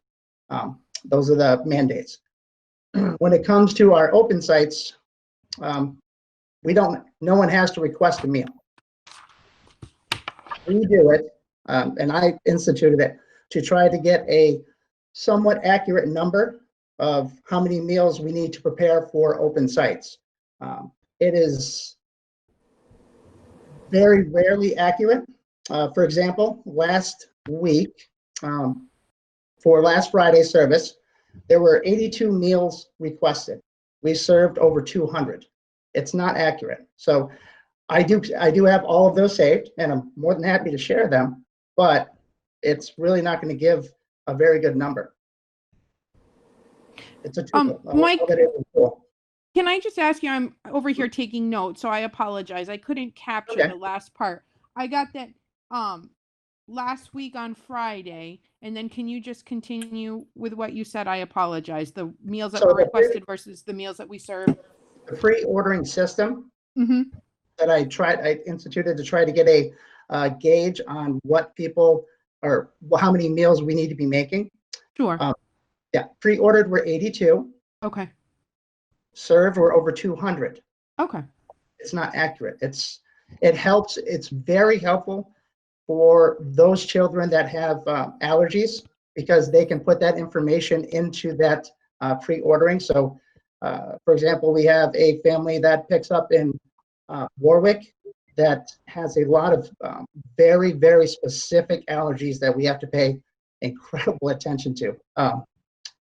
Some very, very specific allergies. So it helps with that. And in the beginning, in the fall, it kind of helped us gauge how many meals to make. But since then, we have so many people that show up that haven't ordered or haven't pre-ordered meals that if we made only the meals that people had pre-ordered, half the people that show up, we would have to turn away and not feed them. And that's not why we're doing this. Okay. Thank you, Mike Honorato. I see Michelle Giarusso has her hand up. Mike Townsley has her hand up. Michelle, if you'd like to go. Mike, can you explain the open versus pre?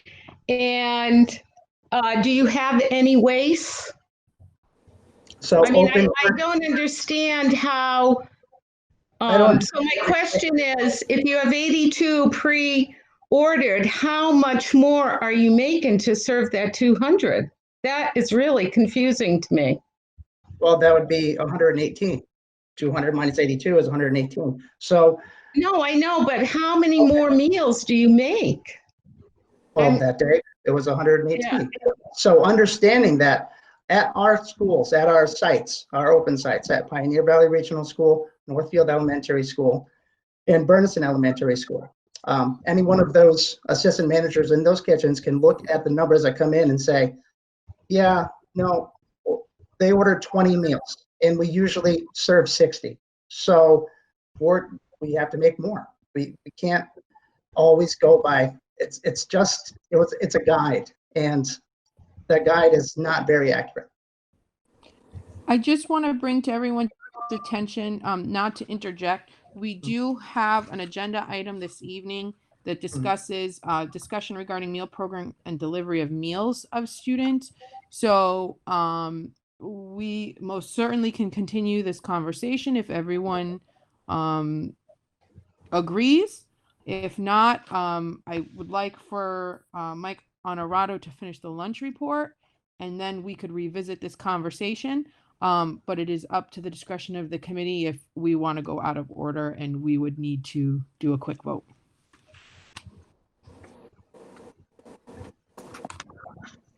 I move that we carry on with the lunch report and follow up with the rest of it at a later time in the meeting. Okay, and I did put that Desi report up for December. I don't know if Mike saw that was available to review. Thank you, Tanya. So Mike made a motion. I want to make sure I understand it, to revisit at the end, at the time that it is noted on the agenda. Mike Townsley? That's correct. Okay. Is there a second? Well, I want a second, but it only makes sense to do it all together, so then Mike doesn't have to stay on. That's only my confusion. Go ahead, Mike Townsley. Yeah, I mean, it's up to the committee. If we want to just do it all at once, that's fine too. Let them finish the lunch report and then we can ask the rest of the questions. Is there any committee member that opposes finishing the lunch report and going into the discussion about meal delivery and item number 6A under new business? Anyone opposed to going out of order? So that we can let Mike Honorato leave before it gets too late for. Okay. It's never too late. Thank you, Mike. I appreciate that. All right. So Yeah, do you want to finish the lunch report and then we'll jump back into our conversation? Okay, so Suzanne, can we clarify, Mike Townsley made a motion to move on with the lunch report and then to move on to new business item 6? Mike, can you clarify? Can you confirm?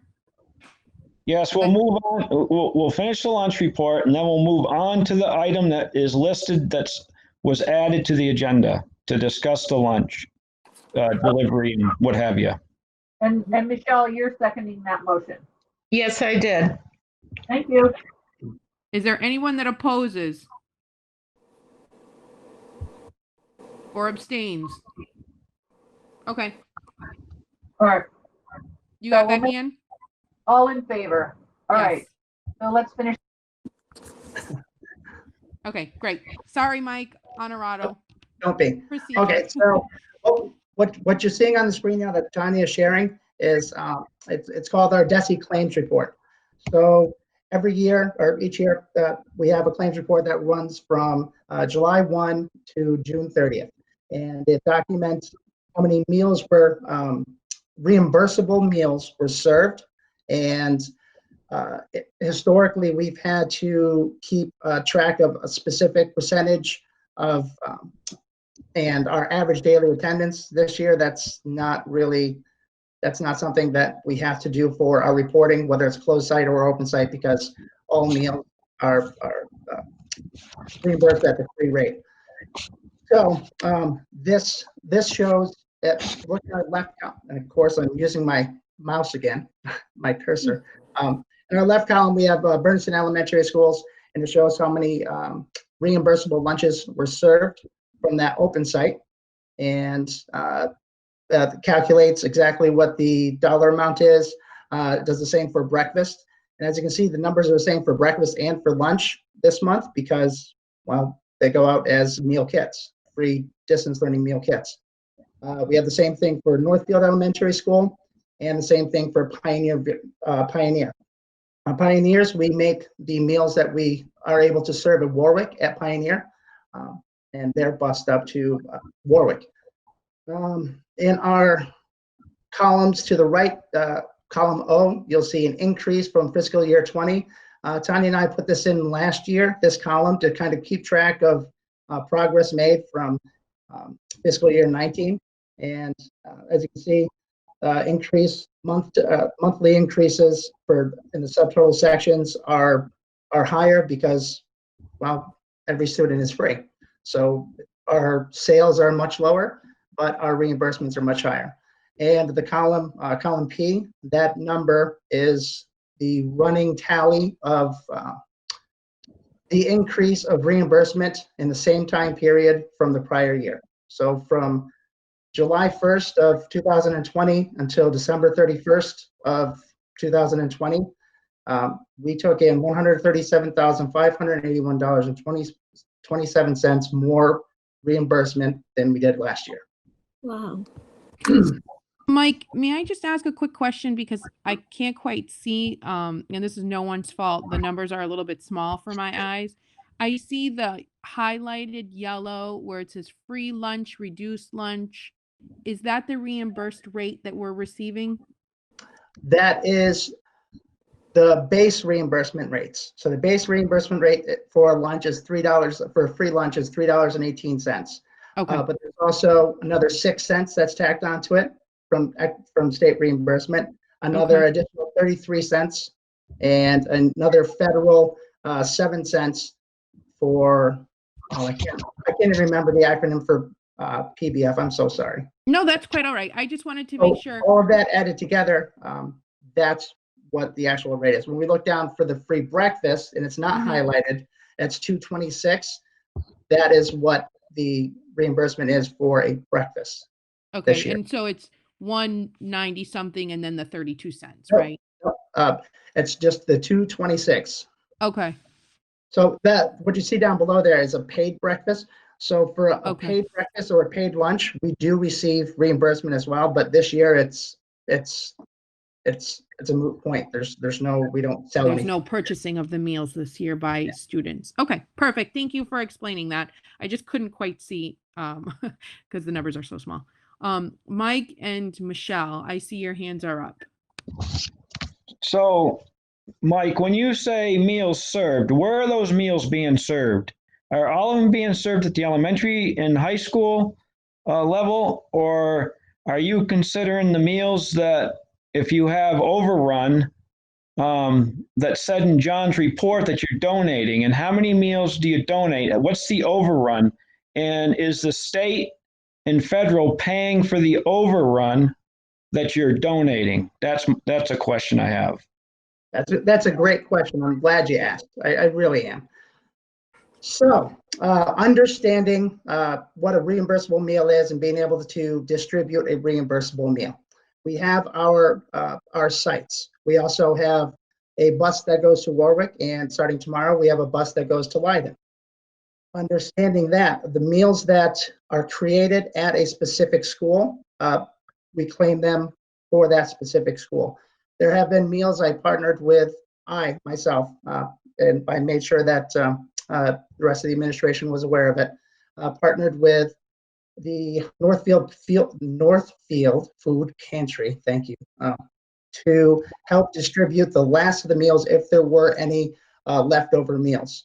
On some days there were none, some days there were 20, because the numbers of for people that come in to pick up meals is never the same.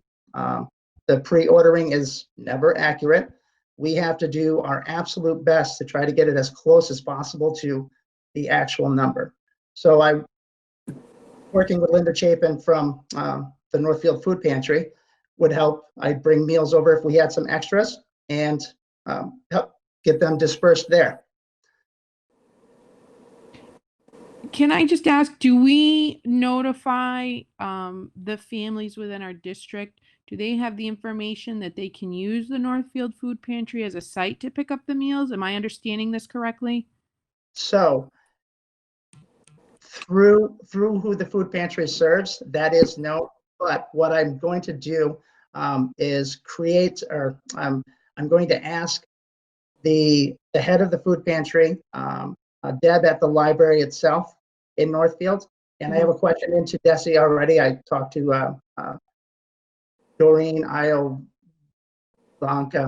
I probably butchered her last name. I'm super sorry, but I put in a request and asking for more information, exactly what has to happen for me to set up an open site at a community organization. I also I have questions in about creating specific sites and sites themselves in Warwick and in Leiden. so we can keep track of meals that are served in Warwick only and in Leiden only.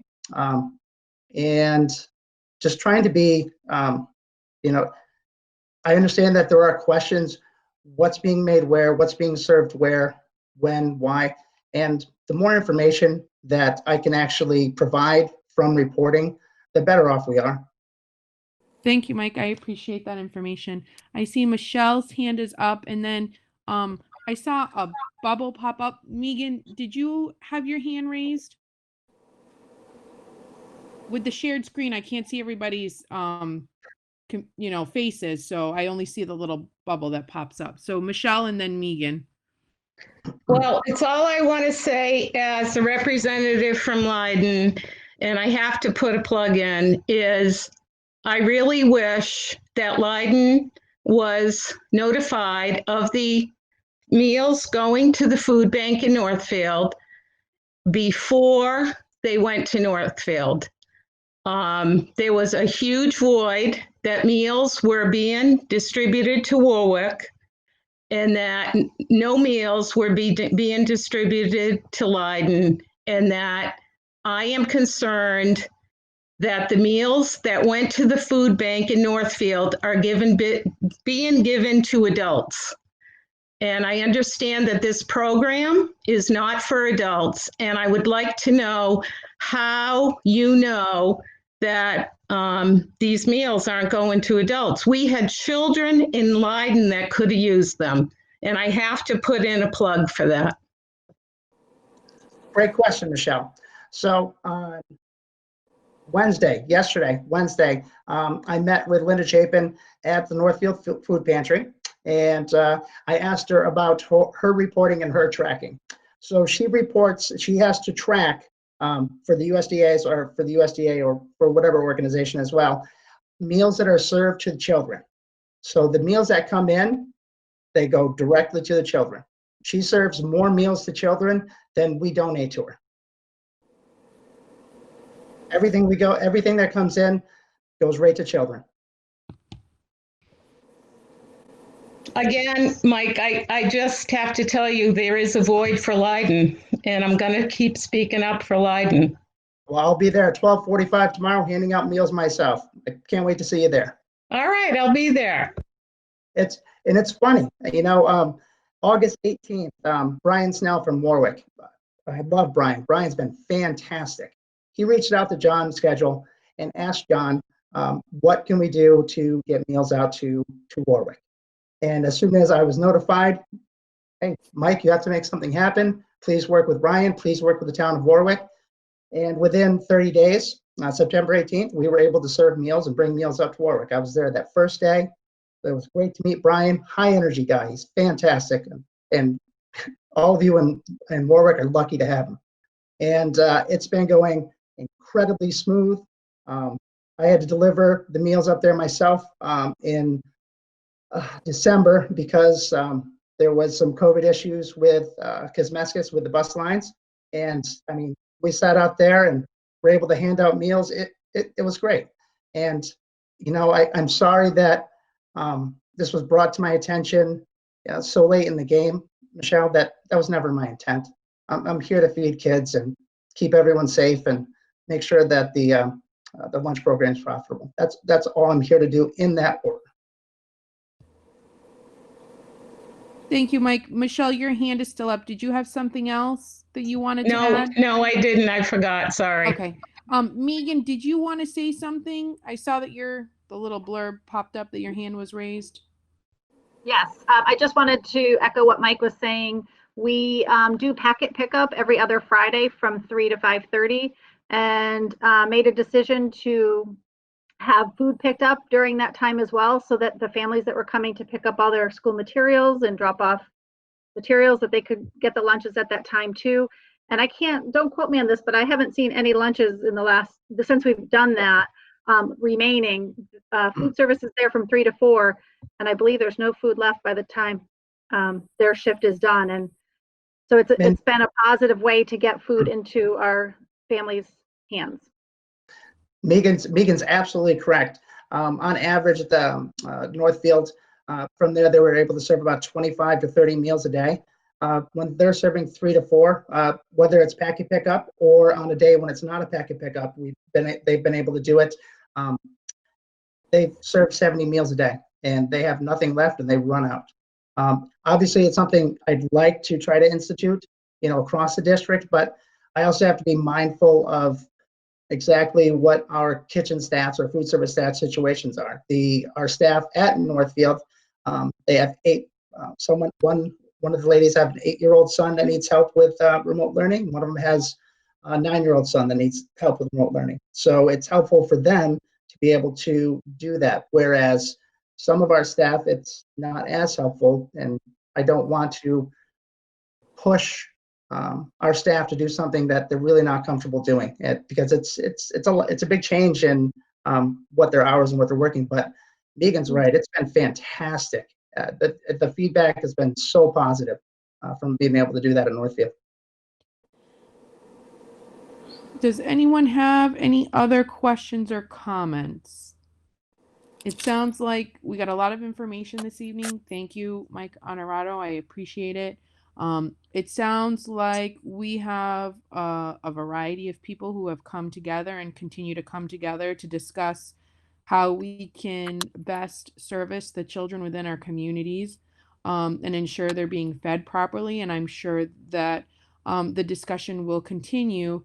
And I feel like we're very fortunate because we do live in very small, intimate communities where we can collaborate together. We have volunteers that come forward to assist in making these things successful. So I hope that if there are other opportunities for children to be fed in the community, that Mike, that if you could just keep us posted on that process, if there is feedback or assistance needed, there are many ways that we can all work together to make this even more successful. So thank you. And then Tanya, you have your hand up. Yeah, I just wanted to add one comment. Thank you, Mike, for all the information you provided us. Just to piggyback on that, Leiden students either at the school or in the community have had access to meals at the Bernardston pickup since day one of the school year. And like Mike mentioned, there was an outreach from Leiden, concerns from parents being able to get meals, et cetera, from the Warwick community. And we did not have that feedback from the Leiden parents to know that there was an issue with community members being able to get to Bernardston at those times just until the last couple weeks. So I just wanted to kind of clear the air on that because it wasn't brought to our attention until recently. And that's why Mike has jumped on this to resolve it as quickly as possible and make sure that the students in Leiden have access to those meals in a way that's convenient for their families. Thank you, Tanya. Any other discussion on or questions regarding meal program and delivery of meals to students? None? Okay, we will move on. Thank you, everyone. So the warrants are signed. We'll begin by our subcommittee reports, beginning by negotiation subcommittee. And Raina, would you like to share? Sure, we have a meeting scheduled for this coming Tuesday, the 19th at 5:45. And I believe that was posted today. Yes, thank you. Building and grounds. It's my understanding that they've yet to meet. Right, building and grounds. That was one area that I didn't confirm before today.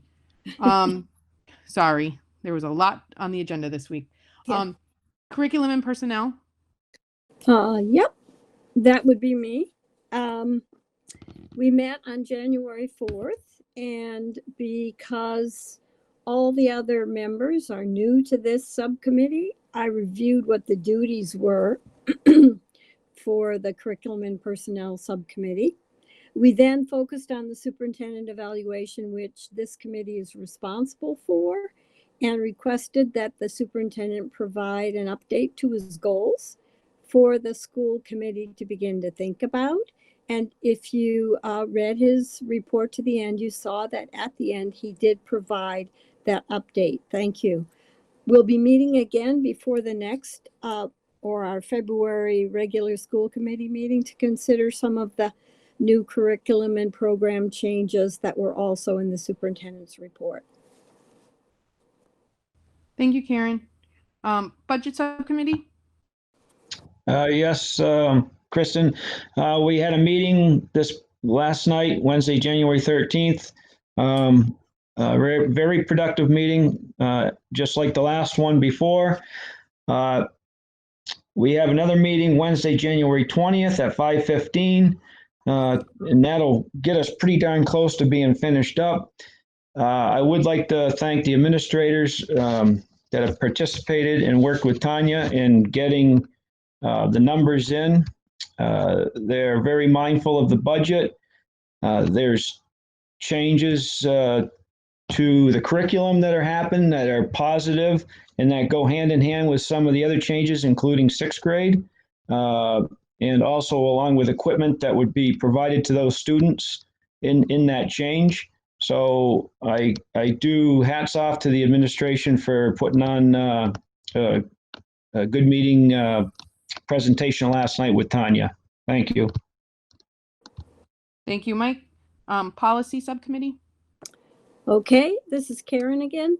The policy subcommittee met on January 5th, and we worked with Tracy Novick from MASC to continue our work on revising the policy manual. The previous subcommittee had revised sections A, B, and C, and during this meeting, we completed the revision of section D, which was fiscal management. And our next meeting is tentatively scheduled for February 9th.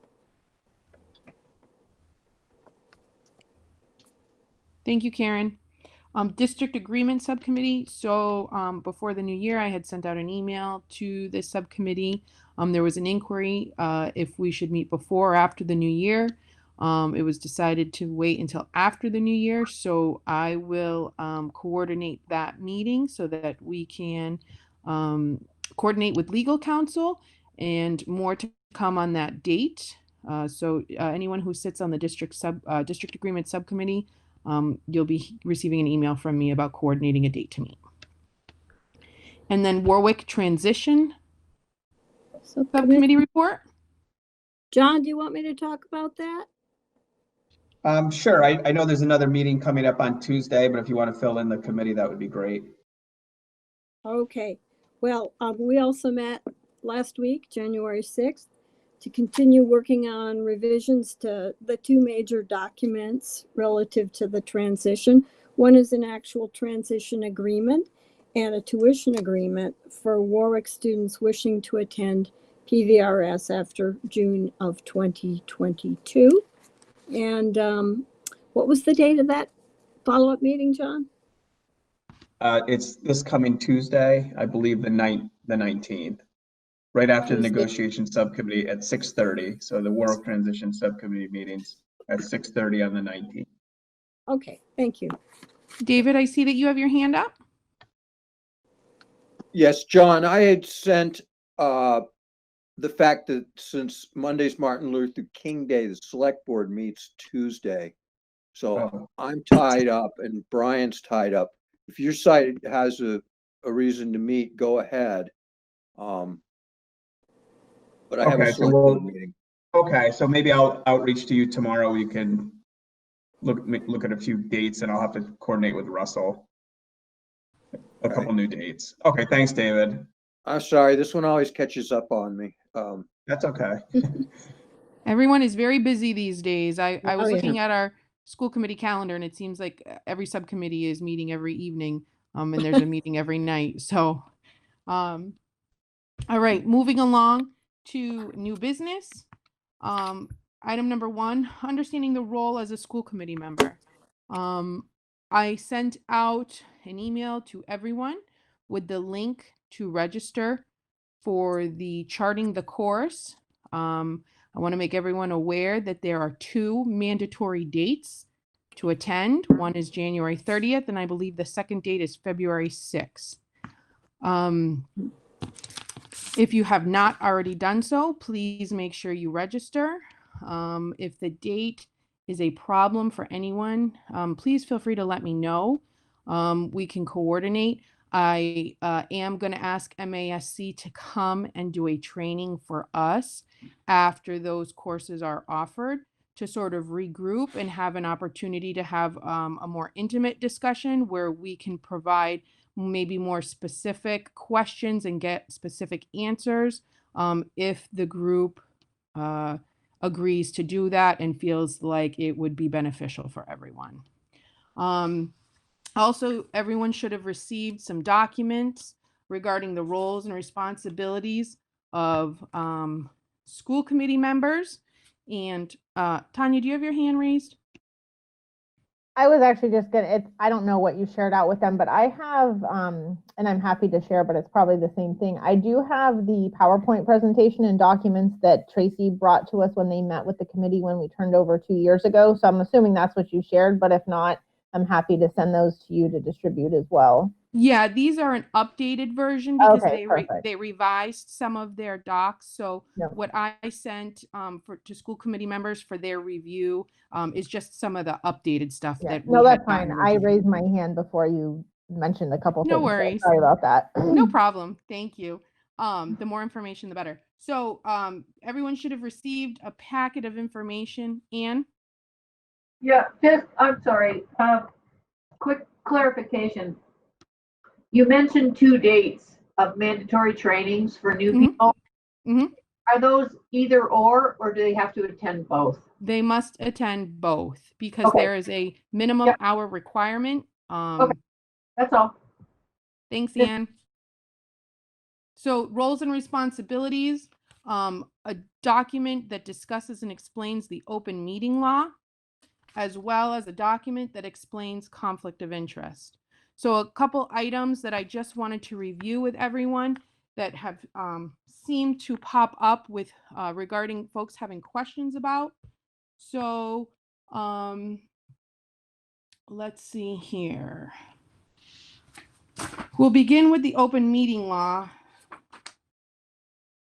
We are a body that functions in the public. Therefore, everything, all of the business that we conduct must be in public. We post our meetings, we post our agendas. That way, folks are aware and there is no discussions or votes happening behind closed doors. If there are questions about open meeting law, we can discuss further, but the definition, the chapter law is provided, and it is pretty clear. So if folks have questions, feel free to ask, and also we can incorporate MASC to come and provide clarification if there are any. Okay. There was a question regarding a quorum, and if anyone is a chair of a subcommittee, as well as our whole school committee, we are required to have a quorum. And so it's really important for everyone to be able to make the meetings. If there's a conflict, if you're not able to make a meeting, or if you fall ill or you have an emergency, please try to communicate with the chair of the subcommittee and the chair of the school committee as well. Send an email, send a text, letting those folks know that you're not able to attend. If we start a meeting with a quorum and over the course of the meeting we do not have a quorum, at the time that the quorum ends, we must end the meeting. So everyone is clear on that if you are a chair of a subcommittee. Let's see here. Attendance, open meeting law. Going back to my statement about our business is conducted in the public, we have emails. We correspond and connect via email when we're discussing setting up meeting times. And if there are requests that come in, I want to remind everyone and inform everyone, our emails are considered to be public record. There is a process to request public records and documents. So more to come on that. Even though that our business functions in a public body, in order to obtain information, it should go through a public records request. That also leads me to discuss questions and concerns that come to administration. David, do you have your hand up? I sure do. Go ahead. I'm neither the chair of a subcommittee, nor am I clearly in agreement with your assertion that if you don't have a quorum, you can't meet. I believe that if you don't have a quorum, you can meet because you had a legally posted meeting. You're just not meeting as the body, but you could meet as a committee and keep some notes, and all is not lost, because that was a publicly posted meeting and you conduct it as if it was. You just don't have the authority to take any votes or make any actions. But you can deliberate under those circumstances. So please look that up. I think you're wrong. The information that I'm sharing with you has been provided to me through our legal counsel. So that is the advisement that he provided to me to share with everyone. The meeting should be ending when the quorum ends, and I will go back and ask for clarification again, David, if you would like me to, and report back to the committee as well. Well, I mean, if nobody would have any intention of doing it, it wouldn't make much sense anyway. Okay. Yeah, that was his advisement. So that's why I'm sharing it with everyone. Well, I just don't agree. It may be good advice, but I don't think it's a requirement. Okay. Mike? I tend to agree with David because in the past we have started meetings and members have had to leave unless something's changed in the law. I mean, if he's just advising us of this, I'd like to see where it says that in the law, because we have had meetings that have started in the past and we just didn't vote on items. We just listened to the presentation because we've had it happen in the budget subcommittee over the last 2 years, I think at least once or twice. Thank you. So one of the things that I'll do is, one, I will review this with our legal counsel again, and two, I will request clarification from MASC as well. Jeannie, you have your hand up. Michelle had your hand up. I had a question about the conflict of interest. Sure. Is there a conflict of interest pages that we read and then we have to submit that respond that we did review and read the conflict of interest law? So that will occur during the training. If you fall into the category, or if you think that you may have a conflict of interest, it is advised that you contact the Ethics Commission, the State Ethics Commission. You can Google it and the number will pop up, but I will be happy to share that number with everyone in an email. No, I've done that in the past, but I thought that was a yearly thing for everyone to review the conflict of interest law and sign a form. I see Julie's waving her hand, so. Okay. That is I just, because I'm newly elected, I took that, you have to take that conflict of interest course within 30 days of being appointed to the school committee, and that is every 2 years. So you refile that with the town hall every 2 years. Every two. So Yep. if that information could be sent out to all of us, I know that I'm due because it's been 2 years since I was reelected. So. All right, I will get that information. The Thank other, you. Jeannie, I think oops. Jeannie's right that there's two things. You take the online thing and pass in the receipts, but there was Right. also a printed conflict of interest, a number of pages, and an acknowledgement receipt that said I was given this, and you sign it and you give it back. Yes. And because we're not elected on our town election cycles, we may fall out of that. In Warwick, they just leaflet all the mailboxes in town hall once a year. There is that requirement, Jeannie. See your town clerk or communicate with them. Okay, I thought it was good to bring it to the attention of the whole committee. I have it noted, and I will get the most clear email out to everyone once I have all of the details, okay? To clarify. Thank you, David. The other part of conflict of interest is that we may have children, we may have significant others, we may sit on different committees within our community. It is advised that we contact the State Ethics Commission, and they will advise us on the steps that we need to take in order to ensure that if there is a conflict of interest, it is noted and you file the appropriate documentation. So if you think that there is a conflict, please contact the State Ethics Commission and ask them. We cannot call on your behalf. You actually have to do it yourself.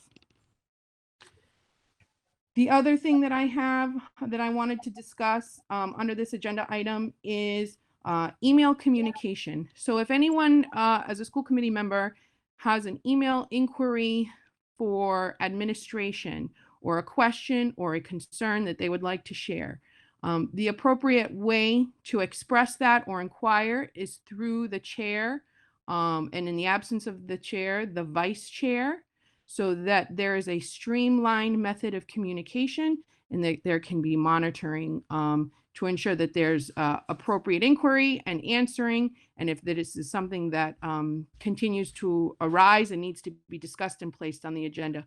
So please understand that when you are emailing, if it's to the administration, the email should go through the chair, or in the absence of the chair, the vice chair.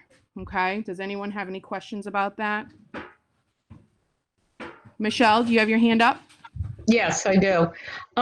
So you're saying everything has to go through you and not the administration. Is that correct? So if you have a question or a concern and you would like to address it to the administration, it is protocol to send it through the chair to have that fluidity and that ability to track what's going back and forth, so that if there's an issue that arises that needs to be placed on the agenda, it can be done so between John and myself or whoever is sitting in the chair position. So should we CC the administrator, the superintendent? I don't understand why the superintendent's not more involved. So John, do you want to discuss that and speak to that? That's fine. You could CC me. I mean, I think Kristen's just laying out the protocol for school committee members to go through her, Okay. and then you can CC me. I have no problem getting back to anyone. I think she's just laying out what the official protocol is. Okay, because I've heard two different things. That's why I'm getting confused. Okay, no, that's fine. I'm okay now. Okay. All right. Any other questions? Jeannie, did you have a question about this? Or I see your hands up. No, Julie? With regards to emails from parents, I know that we discussed this in our subcommittee. It just got brought up as a point of clarification, so I wanted to bring it here. If you could go over the guidelines surrounding that. All of our comments are as part of the open meeting law. Our comments are noted and obviously televised here. So when concerned parents send us emails, is it our duty to reiterate our points? And I have some confusion surrounding that because some of the emails have been copied to the entire school committee as well as back to the parents. And it's been difficult to glean kind of what is appropriate to reply. I want every parent to know that they're heard, but I'm not sure it's appropriate to hash out rationales regarding voting, how we voted on certain issues to the entire school committee again or with parents directly. If you are going to speak about your position and how you voted, or if you are going to create any type of deliberation, it needs to be done in a public meeting. That is the information that I received from legal counsel. And I think this is a topic that we could utilize MASC to provide further clarification and detail on, because I've had this inquiry a few times. David, I see that you have your hand up. Yes, I do. That's not close to true. one can write a letter. One can write a letter to an individual, or one can write a letter to the whole committee. And I'm not comfortable putting you as chairman in this position of gatekeeper, given my past experience on the school committee with you. I've had plenty of promises made that things weren't followed through. Is this just school committee members who want to communicate with the superintendent, which shall always go through the chair? Is that what you're saying? I think there's two different questions being posed here. And I'm not sure, I'm not clear. So what I would like to do, because I don't want to provide misinformation, is I think we should have MASC provide the clarity, and our legal counsel has offered to come and do a question and answer in a training session to provide clarity, and so has an MASC. The information. Then why are we listening to you proclaim how it is? I've been a school committee member somewhat longer than you have. I've been involved with town government and open meeting. I mean, by the way, the vote on the 6th grade was an open meeting law violation because it was presented on the agenda as a discussion. But I'm not here as a school committee member to mess up the school committee. But I think we should move on. You're not in a position to lecture us. You're right. We need this training, but I have been here for 6 years, and you keep concluding with, all right, everybody, am I clear? And every time it is no, I do not agree with you. And the basic complaint I have about your past performance as So chairman David, I'm going to stop is you your there. inability to put things that members request on an David, agenda. I'm going to respectfully ask that you stop if you have a complaint about me. There is a process, and that should be done in executive session if you have a complaint about my performance. It's not a formal complaint against you. It's noting that we're talking about a process, and it's my noting my discomfort because you, as the single gatekeeper like this, based on my experience, I'm not comfortable with it. I'm not going to make a formal complaint like Tanya and two other members did against me and serve you papers. That's not on the table here. I'm just saying you're coming out with a lot of stuff that I feel is incorrect. And I want to be teaching clear that these the new committee information members. that I am sharing with everyone has been due to questions being presented to me, which I have then gone to our legal counsel to gain answers and information, and I am then sharing it with all of you. There are questions that I don't have the answers to, and I will continue to ask on everyone's behalf, and I will continue to ensure that we have the trainings needed if that is what everyone is in agreement to. Okay?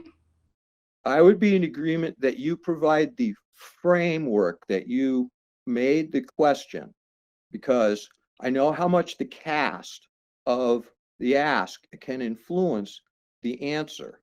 So I want to know how you specifically answered the question, not just the here's the answer. Okay.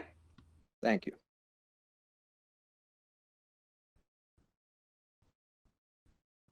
Okay. That is all I have for that topic. Does anyone have any questions or requests as it pertains to that? Michelle, I see your hand is up. No? Okay. All right. Just the next item on our agenda is discussion and vote on language for agenda development. So as someone had mentioned earlier, in our discussion, we have had varied agenda language on agenda items. And it has created some confusion, and it was advised to us that we need to make a decision on the language that we use when we develop agenda items. So some committees use just discussion, and it is presumed that we will vote on an item. Other committees use language as specific as discussion and vote. So we have to decide as a committee how we would like the language to be handled. Go ahead, Mike. I would like to see discussion and vote on the agenda. So we don't have any confusion and with parents or other school committee members not knowing that the vote is going to take place. And I say this because when the 6th grade vote happened, I had asked that that be on the agenda, and Russell, our attorney, said that it is presumed to be. So I assume where our existing way is the way we don't really want to do it. We want to do it so it says vote. And I just want to let the people know, and I know you, Kristen, know that because you asked Russell, I did make that request, and he said that it's presumed because we're having discussion. And that's why it didn't say vote on that agenda. I just wanted to correct that. That is correct. And we had a meeting at Northfield Elementary School with Russell present, who had made a statement that putting vote was not required, as it is presumed that everything we discuss has a vote. But it appears that there has been some confusion, and that's why it's being brought to the table. So we can agree as a committee how we would like to see that handled. So I see a lot of hands up. So I'm going to go to Jeannie, Julie, Raina, David, Michelle, Alan. Jeannie, go ahead. Okay, I think my own opinion is we need to put in discussion and vote so that it is very clear what we are doing. I think to just put discussion, it leaves it's questionable what you're discussing what happens after that. I think we need to be clear in what we put on our agenda. Okay. Julie? So I know our meetings run incredibly long. That's part of actually the problem here, because prior to last meeting, we did vote on whether or not we were going to vote on this being a vote for the 6th grade moving at the next meeting. And we had a long discussion about that, whether or not we should vote on it at the previous meeting. So I understand that the meetings run long and that parents may not have tuned in for the 4-hour, haul. But we did vote that we were going to vote at last week's, the previous meeting. I'm questioning whether and also when we were voting, and we had a very long, I think it was an hour-long discussion, or 45 or 55 minutes regarding the 6th grade move vote. No one at that time spoke up and said, the school committee members that are saying now that it was against open meeting law or whatever to vote, no one spoke up and said, wait a minute, should we be voting tonight? Because it wasn't listed, it was listed as discussion. So in hindsight, school committee members are saying that it's against, it wasn't fair.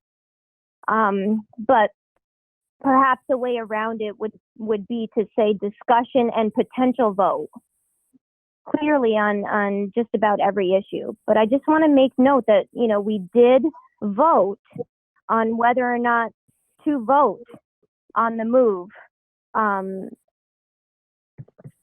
meetings ago. So. Thanks, Julie. I'm going to go to Raina, then to David, then I see Michelle and Alan. Yeah, I think for transparency, I think it's a good idea, even though it's not required to put on the agenda when you expect to vote. And I think, I think one of the problems is that with the agenda for the last meeting, there was an inconsistency. There were some items that were designated as needing a vote, and that particular item did not say, even though we had voted in the previous meeting, that it would be a vote. So I think it needs to be consistent, and I think for transparency, even though it's not required, it would be a good idea to be clear about whether things are just informational or if we're going to conduct some business. Thank you. David? So, we can vote stuff, but we also ought to consult the law and the intent of the law. And the intent of the law is to inform the public.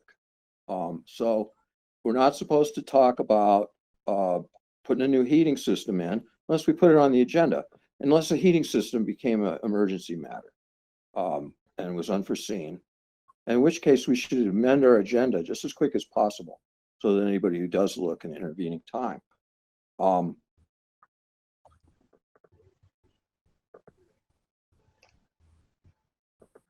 I could go on. I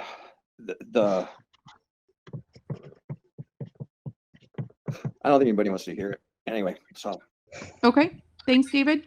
Michelle, and then Alan. My only comment, pretty much Raina said it, is we're pretty inconsistent on the agenda if you look at it. Sometimes it's discussion and vote. Sometimes it's just vote. And I think that was confusing last time. That's all I'll say. Okay, thank you. I remembered Alan? my point. It was, we don't want to play wolf. So I don't think we should put discussion and vote. I thought, because I wasn't paying attention apparently, that the agenda said discussion. And I felt it in the context of this wasn't the right time to be making this decision. And that's why I voted against it. But there's times when you want, the agenda needs to reflect what you're intending to do. And there's times when you just want to report, or there's times when you just want a report and a discussion, and you're not looking for a brainstorm and let's put this one to bed. And so from a public standpoint, and from me not paying attention, that's what I thought was supposed to be going on there. Okay. So let's not play wolf. Let's say what we mean. That's what I think our policy should be. Make our agendas reflect what we really intend to be going on here. And if a possible vote's on the table, put it on the agenda. If we're really here to hear a discussion, let's say that. Then people don't have to rally to come and attend our meeting or write letters to us because they think we're about to do something that we're really not. We're just hearing a report. Okay. Alan, and then Nathan, and I think Raina and Michelle, do you guys still have your hands up? Okay, so Alan and then Nathan. Yeah, I've got a bunch of thoughts running through my head, so I'm going to try to clear them out one at a time. If it was Julie who said, those things that we know have a potential vote, we're not sure, but it's gone through a process and we might be ready to vote.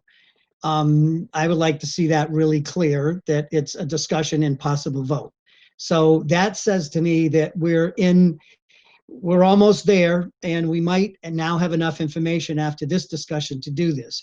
I made an assumption, shame on me, that when we were talking about, gee, well, let's put it on for a vote, and I don't recall that in the minutes, but I trust everyone's memory, that a number of things had happened. I thought that there was a public forum, parents raised concerns, there was information given to parents, that all of that had happened, that there was an outreach to the towns, and that they were included in this. So hey, listen, we have an idea that we think would benefit kids, it might help in the revenue section, and that you get people on board. So I kind of made too many assumptions that that was occurring, and as the discussion was going on, I was getting more and more uncomfortable with wait a minute, what are we doing? There didn't seem to be enough information in the presentation that told me we were ready to do this, which is why I voted no. There were questions about developmentally meeting kids' needs when they went to the middle school. They'll have to address that. Certification of staff, they'll have to address that. Kids with behavioral issues and there's not a program, they'll have to address that. And so I listened, it was like, wait a minute, this may have a lot of good things to it, but we're not ready to do this yet. So it's unfortunate that it didn't go on as discussion and vote, because at least parents would have been, given a heads up, because as I said earlier, that's the way we communicate. Some school committees, and you probably know this, Kristen, they'll actually have discussion. They have a little box and they'll have the 3 or 4 items that are just going to be talked about. We're not there yet. And then they'll have a box of discussion and vote, or potential vote. And those, they're expecting an action item, but there may be some information missing, and so the committee decides not to. In those cases, the public had an opportunity to say, "Ooh, I know they're doing this."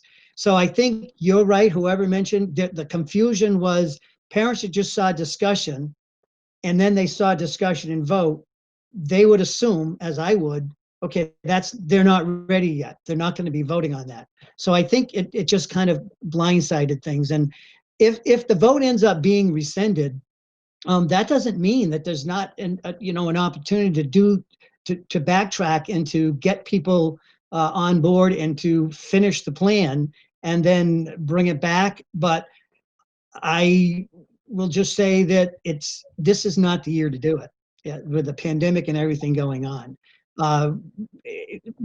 Another committee I'm on, that is why we are going so slow, because it's so critical to get valuable information from the stakeholders, and we're not in a position to really do that. So there's no sense to rush it. So I will stop there. Can we move this on to a vote on this subject you were started on, please?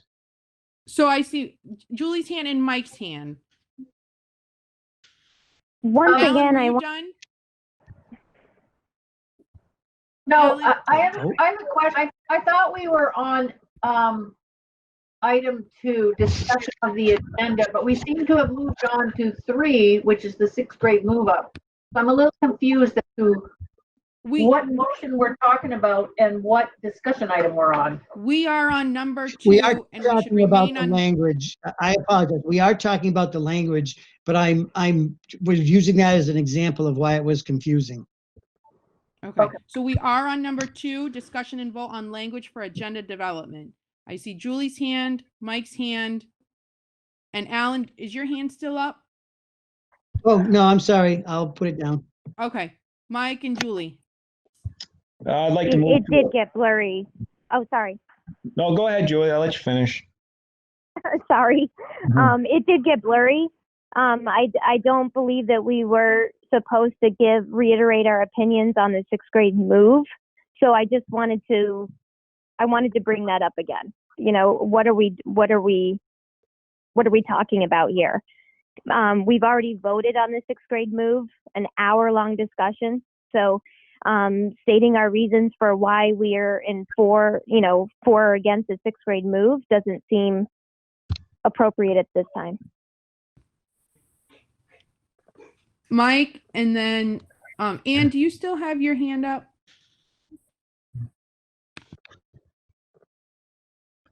Okay, so Mike and Nathan and David, and then if there's a motion on the floor, we'll entertain it. I'd like to make a motion that we have the vote listed with discussion. If we're going to vote, we need to say that we're going to vote at that meeting on that item that we're talking about, if there's a vote going to be taken.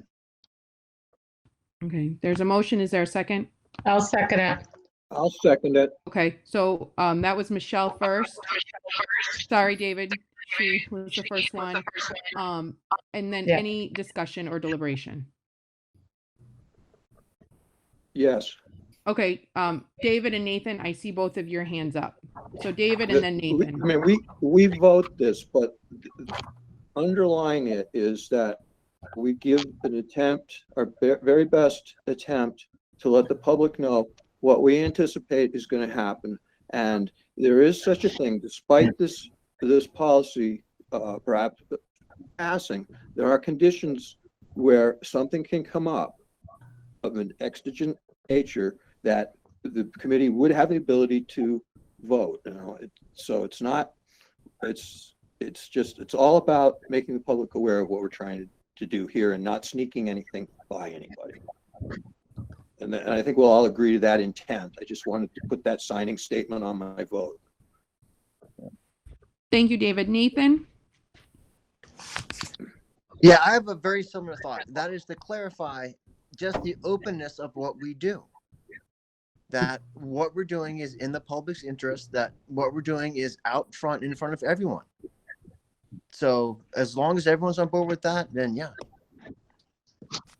The reason why that this came up and that legal counsel had asked that this be put or recommended that this be put on the agenda is because from his position, he stated that at any point, a discussion could turn into a vote, and it is presumed that we will vote. And there are many committees, he says, that he works with that do not write discussion and vote because it is presumed. So in order for transparency, in order for, we received a lot of feedback from our communities regarding confusion. I want to put it out there, and I would like it for it to be clear. Jeannie Milton, you have your hand up. I'm wondering if we worded it discussion and potential vote. That doesn't say it's definitely a vote, so gives a little leeway, but still makes us transparent. So we have a motion on the floor right now that Mike made and Michelle seconded for discussion and vote. Right, Ian? I have that correct? Yes. Could I respond to Jeannie, please? Yeah, sure. Go ahead, David.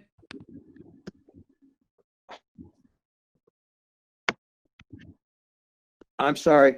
I keep losing my train of thought. That's okay. Alan, you have your hand raised. You're on mute. And then Robin. Am I on? I want to make a friendly amendment, if Mike would entertain it, to add that discussion and possible vote, just in case we don't vote on something. We decided we needed more information. That's fine. Whatever. Let's get it done. Robin? I agree. I'm just asking, does this mean that every single agenda item is going to say discussion and possible vote? Because if you don't, then, we should be able to have discussion and not vote too, of course. So, and there should be also, you don't want to put anything on there, which then we have to quick make a vote on. So every agenda item will say discussion and possible vote. Yes. Okay. Great. Thanks. That is why, because we received a lot of feedback and there needs to be some clarification. David and Nathan, and then I'd like to move to the vote. Please. Please, because fellow members, if we label everything discussion and vote, when the intention might be to just have a discussion, we're not informing the public. We should just try to properly caption things, not decide on what the caption for everything on our agenda is. That's not telling the public anything. It's crying wolf. Pretty soon, everybody's looking away. It's not transparent. Again, I'm bringing this to the table because of the concerns that were brought forward and the feedback and my inquiry with legal counsel and his advisement. So Nathan? Yeah, so this to me boils down to how we proceed as a body, right? What we do, right? What the rules are. Can we just introduce anything at any time? No, we follow specific rules, and those rules are laid out by the state, right? I am so grateful that I will have the training afforded to me for this job coming up. I wish I had it a month ago, right? We will follow those rules. They are laid out. That's all we're trying to do. You can't just put an amendment up and then vote on it in the middle of a meeting, right? We are establishing rules to benefit the stakeholders in our community. Thank you, Nathan. Robin, Raina, Julie. I guess I'm confused because if you're saying that originally when we just had discussion that the intent was that we would vote on an item, we were doing it anyway. I think we're responding to one misunderstanding and changing everything. And it's either one or the other. It either says discussion, which you're saying the lawyer says we can vote on anyway, or we say potential vote on everything because it really doesn't give them any more information. So in that way, I do agree with you, David. So unless you clearly want to say, we're going to have a discussion and not vote on these things on the agenda, fine.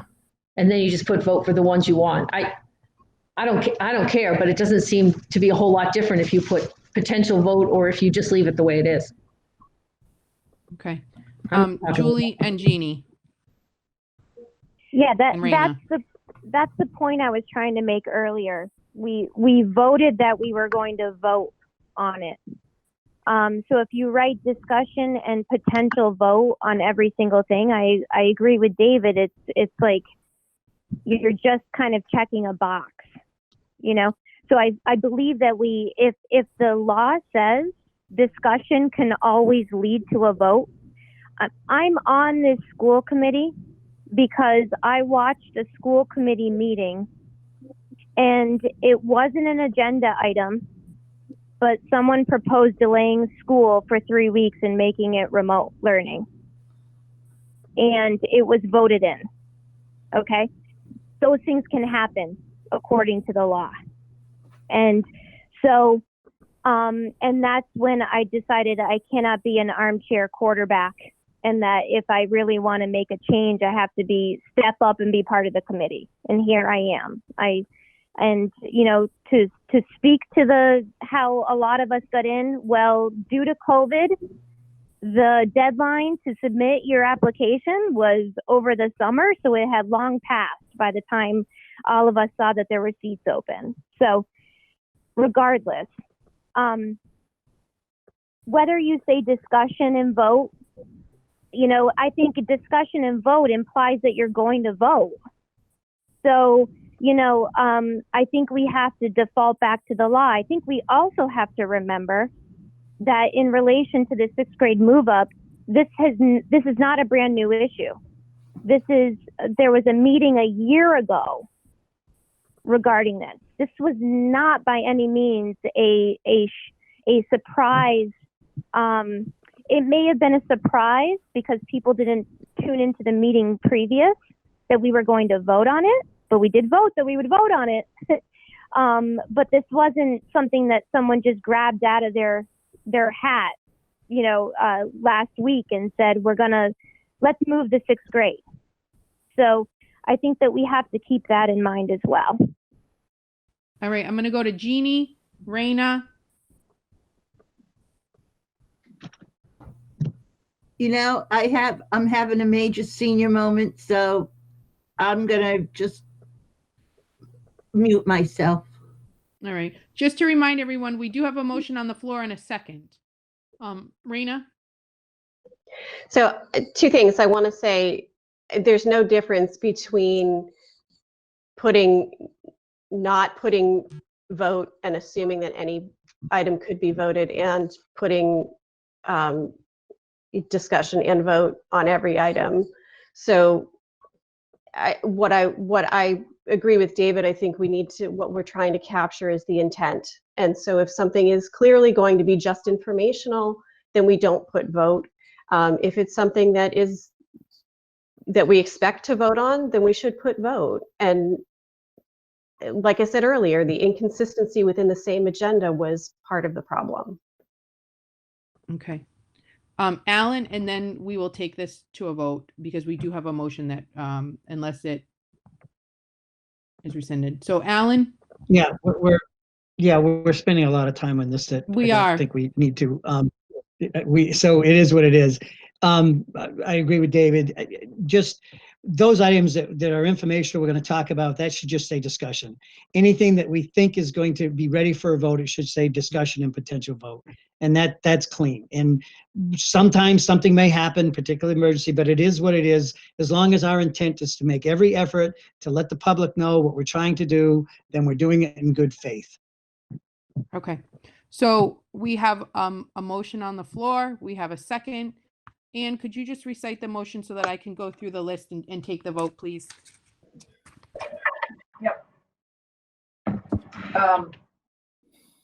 So the motion was made and then the friendly amendment, so it was to have, the motion was to have discussion, potential or possible vote list if there's a vote going to happen. That was the second by Michelle. I'm sorry, Anne, you keep muting in between every other word. Kristen, everybody should mute except for Ann. That could be adding to the problem. Yeah. Well, and also I've had internet issues all day. I've been in meeting after meeting, so you're not It's the much first. better now, Anne. I can hear you clearly. Okay. So the motion was with a friendly amendment on the agendas to list discussion and possible vote if there's a vote likely to happen. Okay. All right. All right. I'm going to go down the line and please just state your vote, please. So Raina? Raina Dastu, Northfield, yes. Julie? Julie Berg, Northfield, yes. Jim? Jim, yes. Jeannie? Jeannie Milton, yes. Mike? Mike Townsley, Bernardston, yes. Alan? Alan Genovese Warwick, yes. Nathan? Nathan yes. Warwick, yes. David? David, yes. Karen? Karen, yes. Michelle? Michelle Geruso, yes. Robin? Robin Knight, yes. And Kristen Gonzalez, yes. Okay, so the motion passes. All right, moving on. Discuss sixth grade move up. We have talked about this topic within our discussions. There was a request to put this back on the agenda.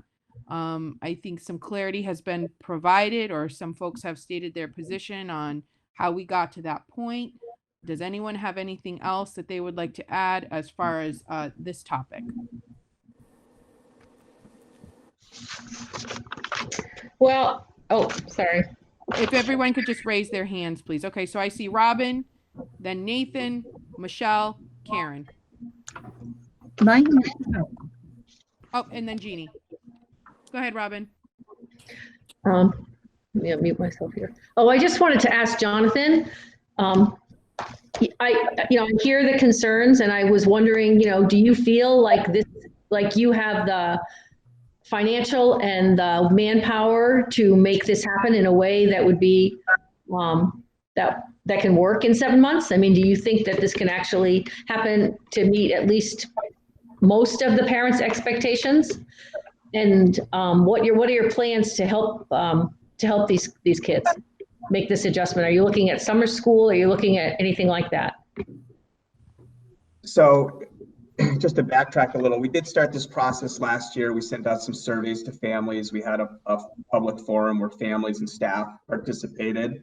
Kevin Burke put together a committee to study this further. That kind of got cut off with COVID. He got the group back together, I believe, early this fall.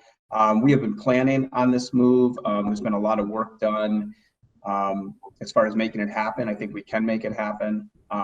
Kevin Burke and his team of people have been working hard on it. We've been involved. We've been budgeting around this. And really, to be fair to, and we said this last year, this isn't the first time it's been discussed. It was discussed the year before that as well. It was discussed, I think, before I even became superintendent. We're prepared to have the move happen. And, as far as just the fact that we don't want it has to kind of be decided tonight. I mean, we're budgeting for this, we're planning for this, and it's not fair to anybody to push it out further. So if the vote remains the same, we're ready for it. If the school committee, decides to wait, I would ask that it waits until the following fall.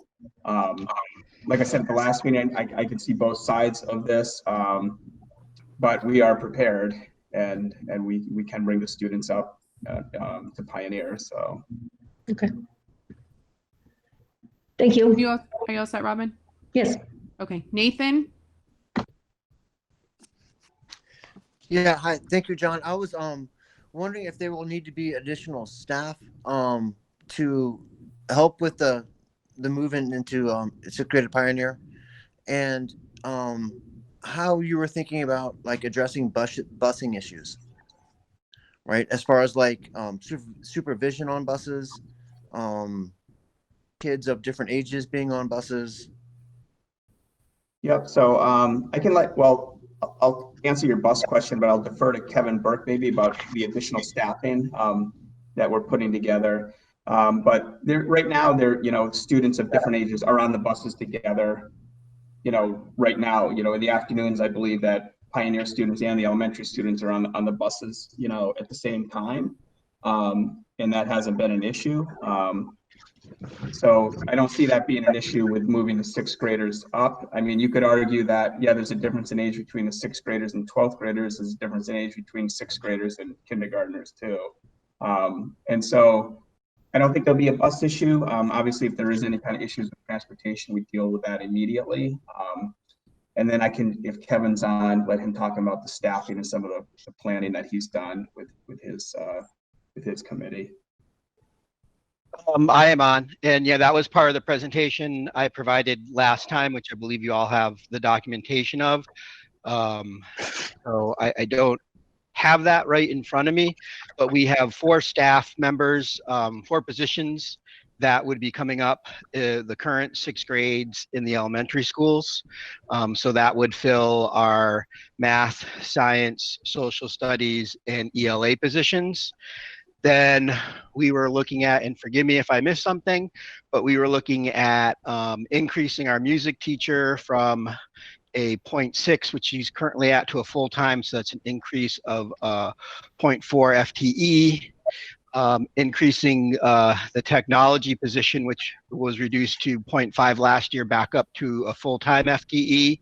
Hiring an art teacher as a 0.5, because right now our middle school students do not get art. Hiring a PE teacher at 0.5, a school adjustment counselor at 0.5, and changing the dean of students position to a assistant principal position, because the amount of evaluations, which is already high at Pioneer, would be even higher for one administrator to do.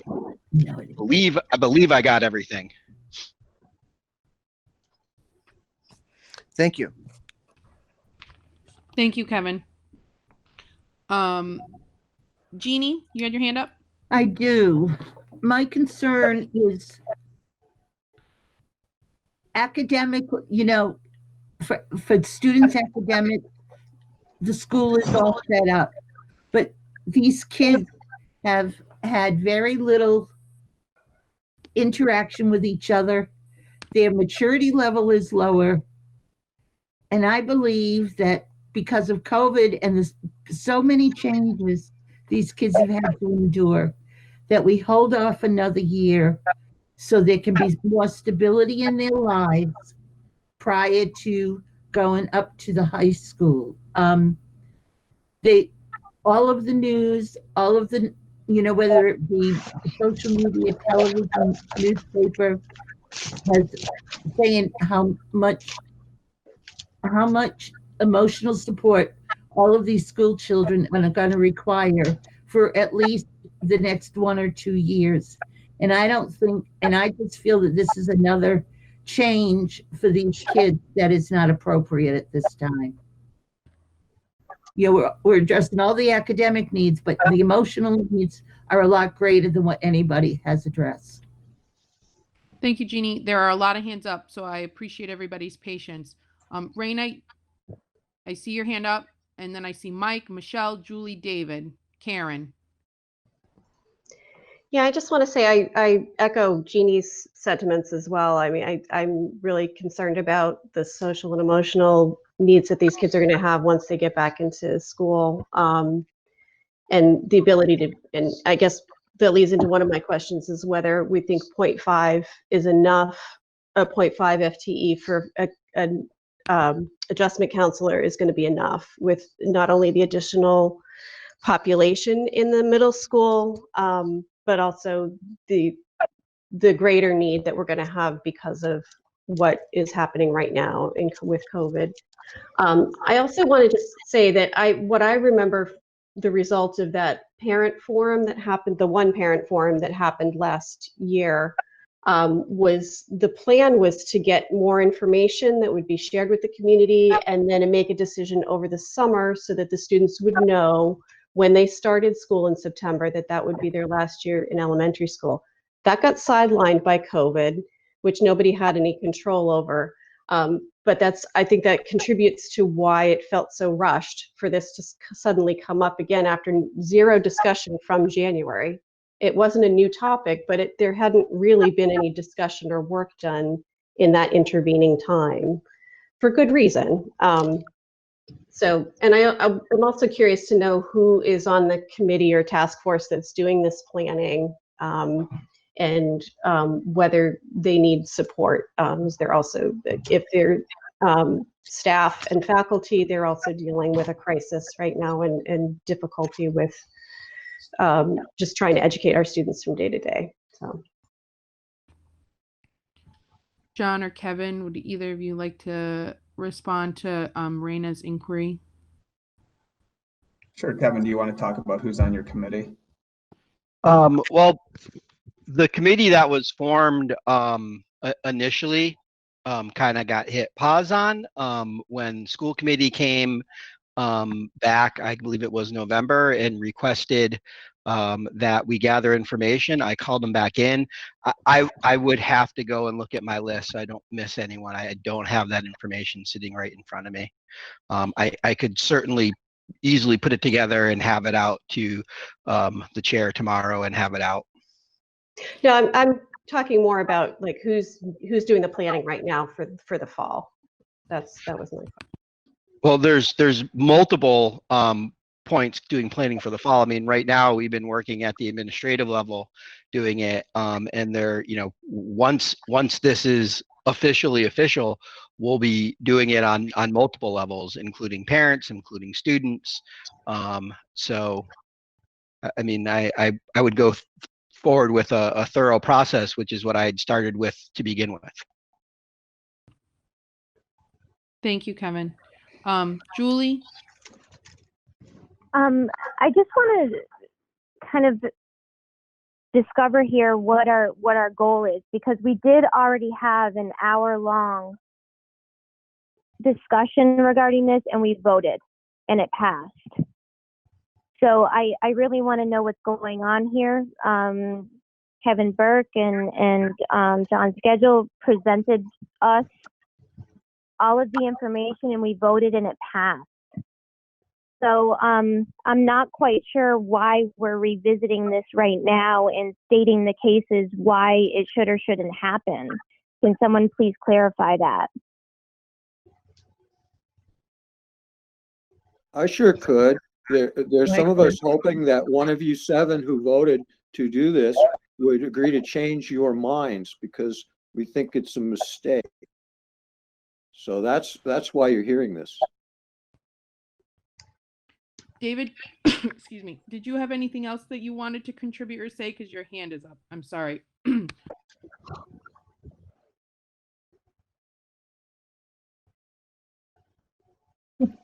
You're on mute.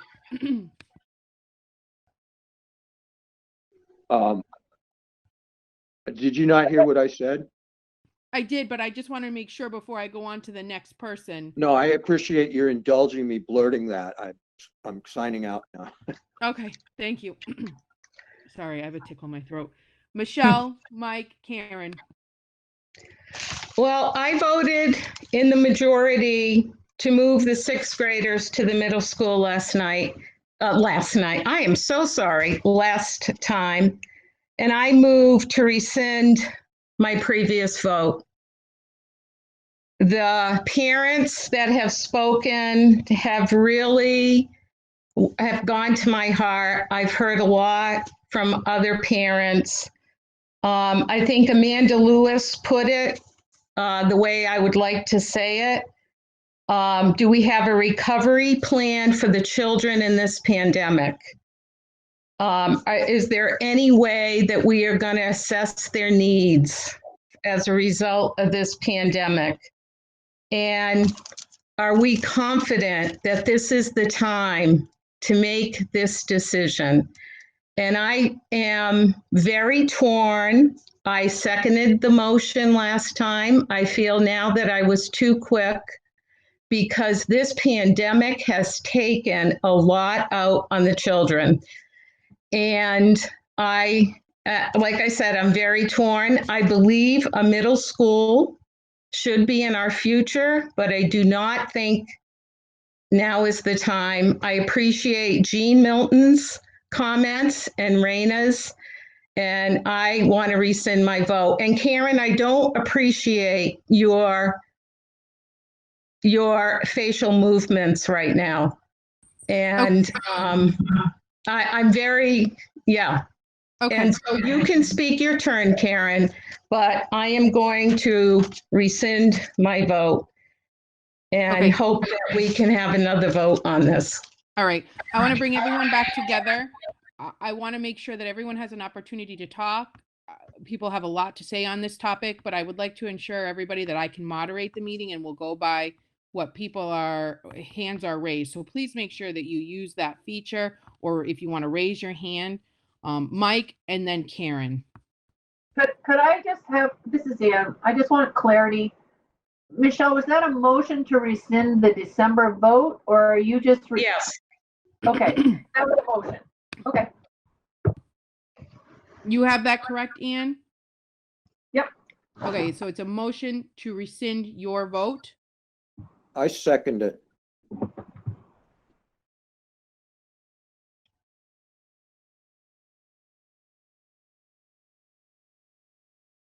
And to retake a vote of the entire school committee. All right, hold on 1 second, please.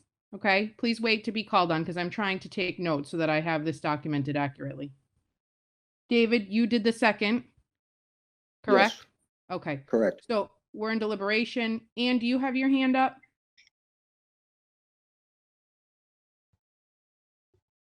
Okay, thank you. Mike, and then Michelle.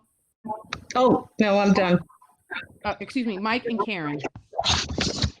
Okay, so working with the administration through the budget process, this doesn't only affect 6th grade. I wish we could just say this is only about 6th grade, but this is about improving the educational process for the elementary school kids up through 9th grade. That's including the middle school, of course. Now, there's the English ELL, I believe is the correct early. I can't say it, but English language learner. English language learners, yeah. All right. So there's new curriculum coming with that to improve the education at the elementary level, which is going to benefit all those kids down there. This is all part of the budget process that we're trying to put together to improve the education through the whole system. So this doesn't only affect 6th grade. It affects our equipment and what we can provide. We're trying to provide up-to-date computers for when the kids go to 6th grade. This has been discussed at the budget committee meeting. When the kids go to 6th grade next year in 7th grade, those kids will get all new Chromebooks. That will allow the Chromebooks that are at the elementary school to be there for replacement or extras to handle equipment that isn't up to date right now. But like I say, this does not only affect 6th grade. The other thing is we have had last year's 6th grade this past spring that has gone to 7th grade, and they haven't been in 7th grade at that high school very much. We have a 6th grade right now at the elementary school that hasn't been in school that much. So 5th and 6th grade moving together from the elementary schools would probably be a positive thing for the kids because they're going to be together with kids that they know. If there's something that somebody wants to add or request in the budget as far as counseling goes, I would suggest that, because that sounds like that's where the need is coming to fruition here with the people that are saying that there's a need for it. Now, to hold up the whole school system improvement by not moving 6th grade up is really a detriment to our district's kids. I want to see the kids improve their opportunities. No art class right now in the middle school. Are you kidding me? Let's get this done. Let's get some room down to the elementary schools, because we had 50 kids that wanted to come into Bernardston last year. Now, are we going to take everybody? We've got more kids moving into our community in Bernardston, and we're going to be tight on space. And what are we dealing with? Coronavirus. The middle school and high school has More than enough room to handle 800 kids, and we're down to 275 right now or less. If we didn't have any school choice in, we'd be probably around 220. So think very carefully about what the system, the whole system, how it's affected, not just one grade. And if there's physical or psychological needs that need to be addressed for our students, then we need to address it financially. And I support that. I support the budget that's been presented so far by the administrators. They've worked hard. When Kevin gave the budget report yesterday, he was explaining it in dollars, $8 per kid for this increase. And that's how tight they're looking at this. But they want, we got to be careful not to increase the budget that much, but this is more of an educational need. And if we don't do this now, it's just going to be more complicated in the future. Thank you. Karen? You're on mute. First of all, I'd like to say that I was on that committee from the start, along with Mike, and there are a lot of things that he brought up that I agree with wholeheartedly. Unfortunately, most of the public doesn't know these details. So I think what we really need to do is communicate the larger goals here and the details and what has gone into it, as well as the advantages for those children in the 5th and 6th grade being together next year. Those who have missed so much and are at, the peak of an ordinary elementary level. And finally, I'd like to add that current or next year's 6th graders will be expecting to have a certain teacher that they know has been in the 6th grade in their school, and that teacher will be there at Pioneer. So they'll be moving up with them too. There will be quite a bit of familiarity around them. The place will be different. They will have more opportunities to do different things, but they will see familiar teachers and they will see their classmates, not only from their grade, but for the grade above or the grade below that they have been with. And there's just one other thing that came to mind. All the communications we've received lately have been from Northfield parents. We haven't heard any from Bernardston parents or Leiden parents. And I think that it's a good time to get some of the information out to people so that they know we've been working on this for a long time and that there are these many advantages that Mike just went through. Thank you. Thank you, Karen. Julie, your hand is up. Yeah, I just wanted to say that, we're moving into a very dangerous territory, in my opinion, if we are allowing our votes. We get some letters from parents following our votes, and then we come back and we say that we want to rescind. We spent over an hour, or maybe it was 55 minutes last time, deliberating this with all of the points. So I have received communication from parents that are in favor of this since our vote. Thank you. We believe it was time. So, we have to be very careful if we're moving into the territory that if we make a vote after thoughtful deliberation for an extended period of time for something that has been on the table for over a year, and then we suddenly say, I've heard from some parents and I want to rescind my vote. That's very dangerous territory. And it makes me feel like my time has been wasted, quite honestly. So, there were a number of points made. I think we need to remember that we are not eliminating 6th grade. We are not eliminating the 6th grade. And also, I've had some parents say, now is the time to do it, that we're in a time of transition. Think about it. if we want to stabilize things for 1 year and then move them, so you're allowing the fifth graders now to have their sixth grade year. Well, what about the fourth graders that won't have their sixth grade year at the elementary school?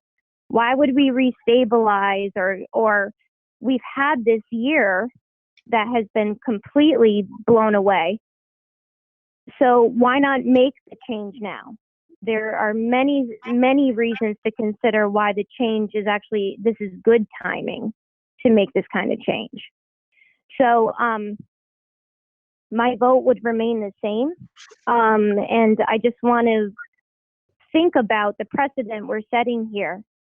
If we deliberate for hours at a time and then only to come back at the next meeting to redeliberate and vote again on something. Thanks, Julie. Anne, I see your hand up. I just want to see if you had a question before moving on to some other school committee members. No, I don't know why my hand keeps going up and okay. down. All right. Nathan, you had your hand up. Megan, Alan, Karen. Yeah, so I just want to kind of reiterate my concerns about the safety on the buses. I know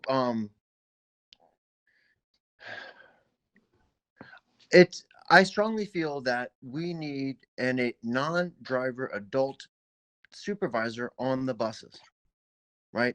If we're going to be putting kids through that long of a bus ride, right? That's something we need to have as part of what we do. So when we talk about moving grades, I was at the meeting last year, the last public meeting we had, and that was a big concern, right? And as a parent of kids, I understand that concern. So that hasn't really been addressed, and I'd like to hear more about that, please. John or Kevin, do you want to discuss the busing, or Tanya? Sure. I mean, I don't know. I don't see any issues with the transportation. And I don't think if there was a need to add, another adult on the bus, we would certainly do that. Sometimes that may occur when we use van pool with some of our special education students if needed. John, can you but clarify?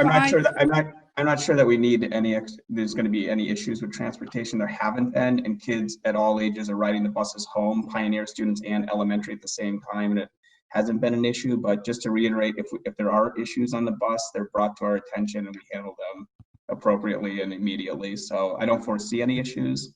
That's all I have to say about the transportation. All right. I just was looking for that clarification because I thought it had been brought up before that the entire age group is riding the bus together at this current time. That's correct. Okay. All right. Thank you. Megan, I saw that you had your hand up. Yeah. I hope I can do this right. So I appreciate the challenge of revisiting this and the precedent that may set.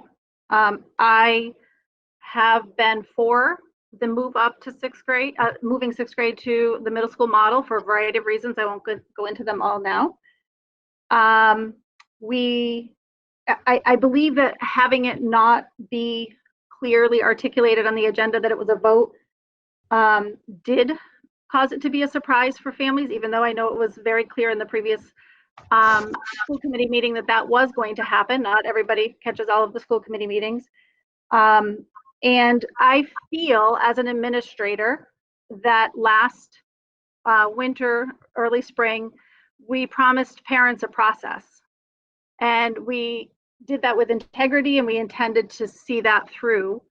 And Kevin, stepped up and was meeting with a group and really taking it quite seriously and wanting to be thorough, in my opinion. And the pandemic hit, and everybody, every staff member, administrator, parent, student, we were in survival mode. And I will state that I feel we are still in survival mode. We're still trying to figure out the day-to-day workings of how to be in education during a pandemic. I feel And so I feel that at this time, the parents maybe haven't had a voice prior to the vote because it did seem unexpected. I mean, people cancel weddings in the pandemic, and we're talking about making a major shift. I do feel that for these kids, looking at the students currently, it would be unfair to move them for this coming fall. Totally in support of it for the following year. I'm not sure that there's a huge advantage in, I'm not clear about how we can't achieve our goals still for this upcoming year by waiting another year for 6th grade to move. And I think that's it. There's probably more, but I just want to say that I am in favor of having 6th grade remain with us for one more year, doing this right and thoroughly, taking the plans that we've launched so far, refining them and preparing properly for a following year. And I would love to see our current adjustment counselors who know the kids working with them through the rest of this time as we work through the pandemic. Thank you. Thanks, Megan. Alan, and then Mike. And then Jeannie. Yeah, thank you.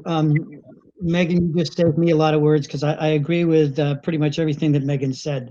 I do want to follow up. I did more research on this and found current research. And what I did find is that the bottom line in the end now is there's not a lot of there's very little impact on the students that are in different models. That's what I have been able to recently find. What is important are the number of transitions, because some school systems have a K-2 and then a 3 to 4, and the kids go through a number of transitions. We don't have that many, and that wouldn't change. It comes down to what's happening in the classroom and the quality of programs that you have, and that you have things in place that meet the developmental needs of students, and you're responsive. When kids suffer, it's because you have developmentally unresponsive programs. So I have shifted in terms of, I think this has potential at some point. I have already, to ad nauseum, talked about the pandemic and the impact it's having on kids. And so educationally, it really is the wrong time. But someone earlier talked about involving parents and that, including them in the process and the district. And I think Karen mentioned that we should sort of go back. That's what should have happened and would have happened if we didn't have the pandemic. And it should happen going forward. If this vote to rescind passes, then all the things that we just talked about that should be put in place should create the blueprint for administrators to say, okay, we've got a pretty good idea of how we should be getting information when we can do this in a better setting with parents and the community, and what the concerns are. Now I'm going to move away from education just for a minute. There's a 4% decrease in population in Massachusetts. Our population in this state is going down. The pandemic is not just going to affect, we're trying to minimize the impact that it's having on educational.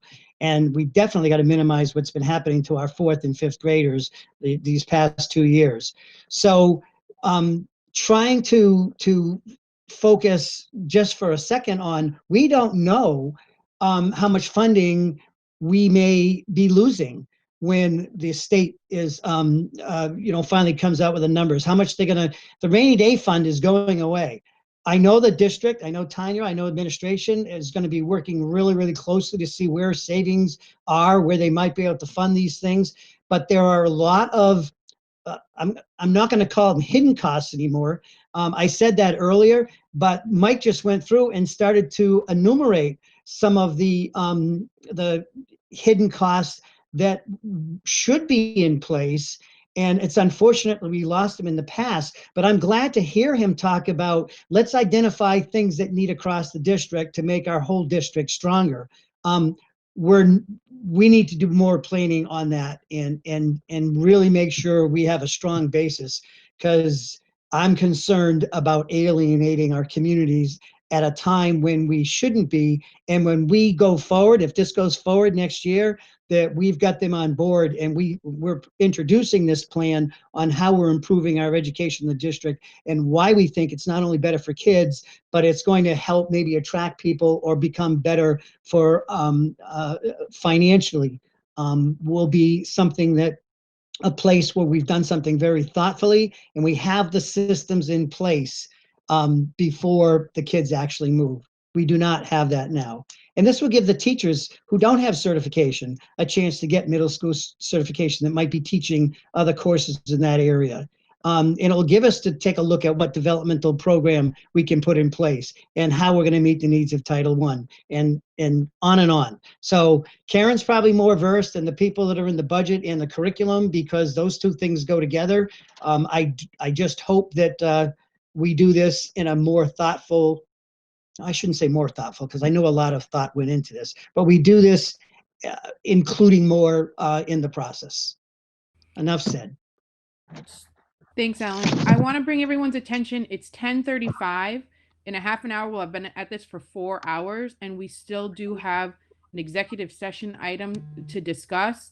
We can table it to the next meeting if people so choose. I see a couple hands up. I just wanted to give Jeannie an opportunity, Michelle and Mike, and that will be it for deliberation, because we do need to be mindful of this time.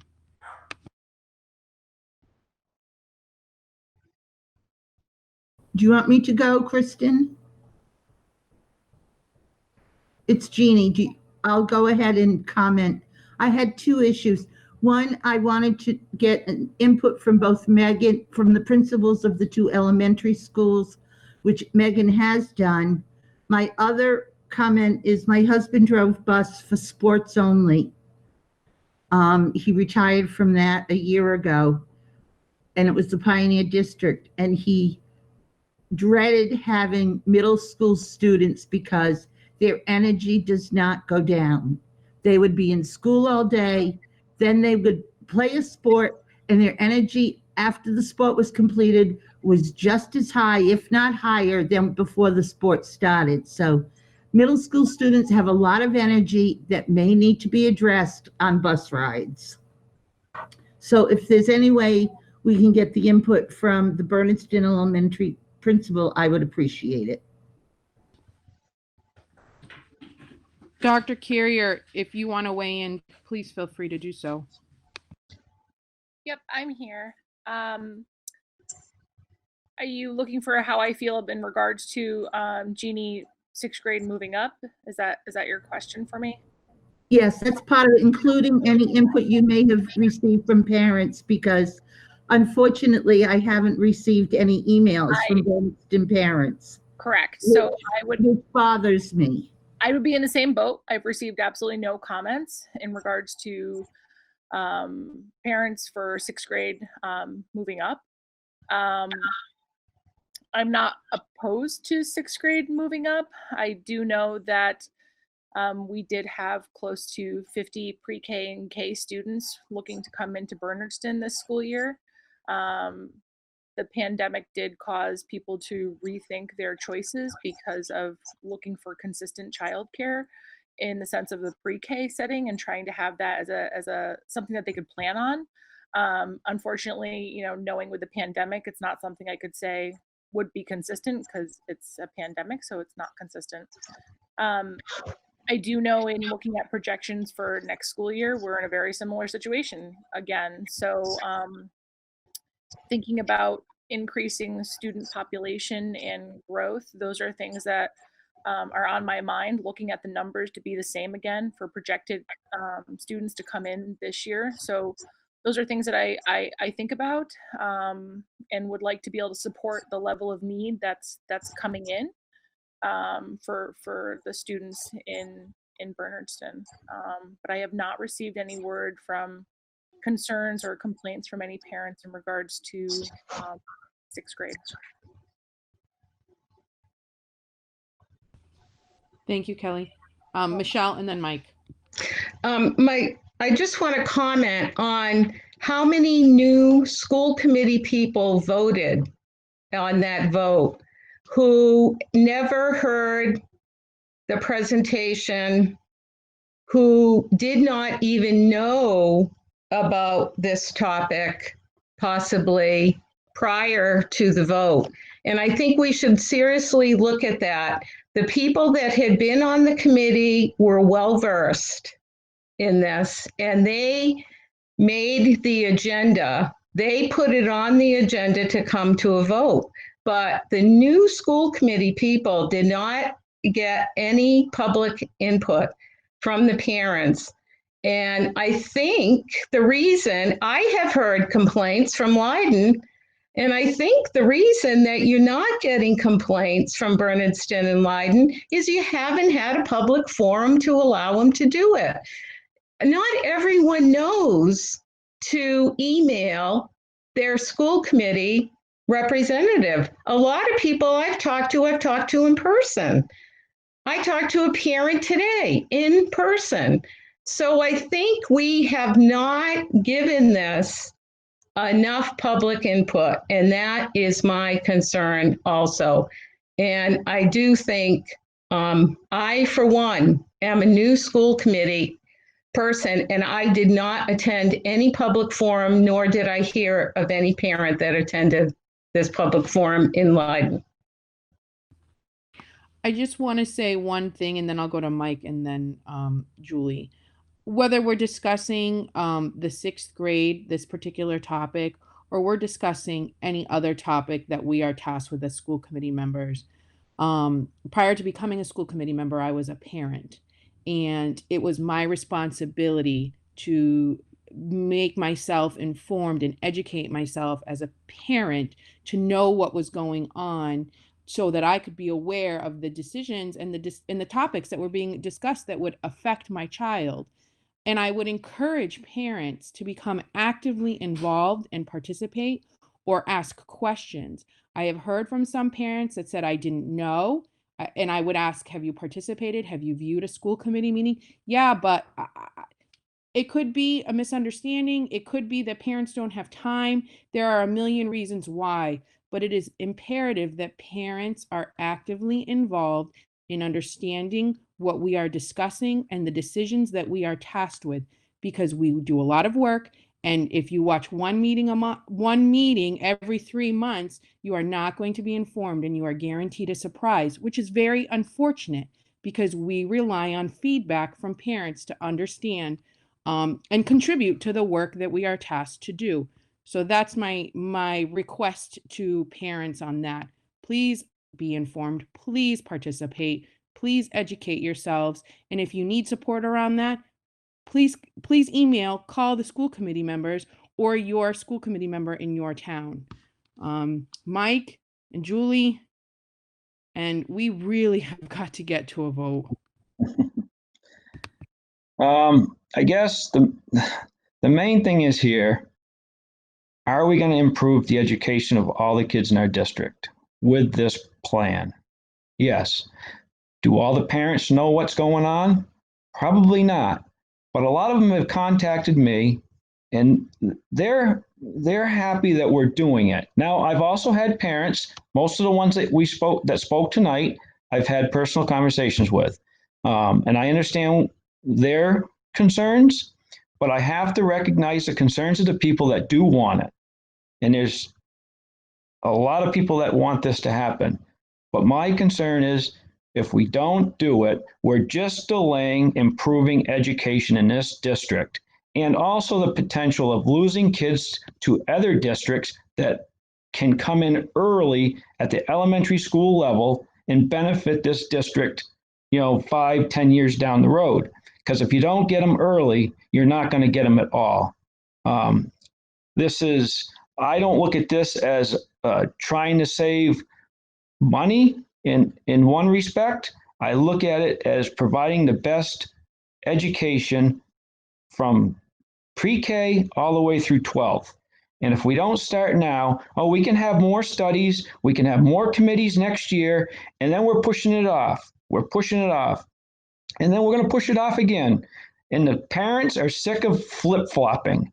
We make a decision and we need to stick by it. This is right for our district, and we need to follow through with moving the 6th grade up next year. Robin, you had your hand up. You know, I came to my first school committee meeting, and the first thing what I was told was that I got here without a vote. Now I'm being told that I vote on something and I don't do my research. I was on the school committee for 7 years. I was co-chair of the building committee when we built Pioneer. I take offense to somebody telling me that I'm making a vote that I did not research. I did some homework. I looked at it. I've wanted my kids out of the small school for a long time in Leiden. I fought to try to keep Leiden open. I have been informed. And I think that so far, you guys, this has been the most uninviting, and I wasn't even really introduced to this committee. I think there's some real issues here. People are rolling their eyes. People are telling me that my vote isn't worth anything, and then they're telling me that I didn't get here the right way. I think you guys need some help, need some therapy. I think that it is 11:15. We have discussed this topic at great lengths. I am of the position that none of us at this time, after discussing everything, are able to continue this discussion in a productive and an effective manner.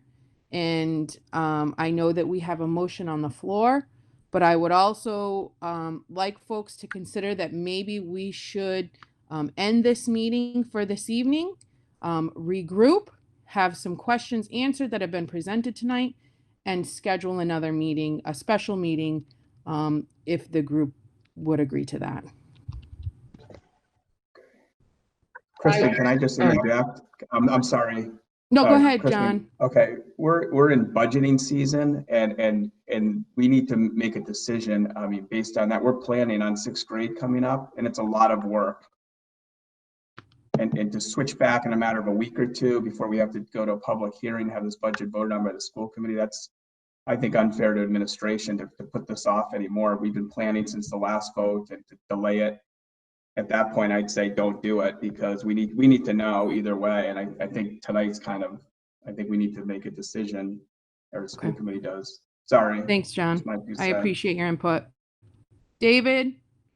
Kristen, point of order, Kristen. You have a motion on the floor. It sounded like you're trying to call for a vote. We should just move the motion and just act on it, and it either passes or fails, and then we go forward with whatever it is. And I'm kindly requesting that, but folks continue to raise their hand with questions, and I want to ensure that folks have the opportunity to deliberate and have that discussion, because on the flip side, if I don't, then folks are going to complain that they didn't have an opportunity to discuss. So I'm trying to be equitable in this process.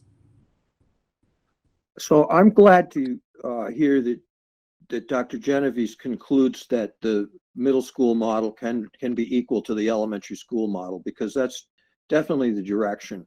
And I've been on the school committee for 6 years, and I didn't really have the sense that this thing had this kind of momentum.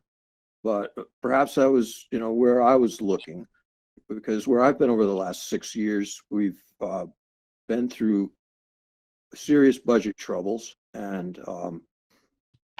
I'm confident that we're not headed back there, and that a lot of that's thanks to Tanya. But this vote took me a little by surprise.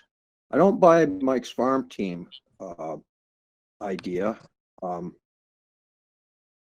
What I am struck by is that, and I've thought about Mike's argument that this is the time to do it because these kids will be moving together, but I think these kids have the potential to be pretty fragile given what they've been through. And the thought of a kid was in the 4th grade when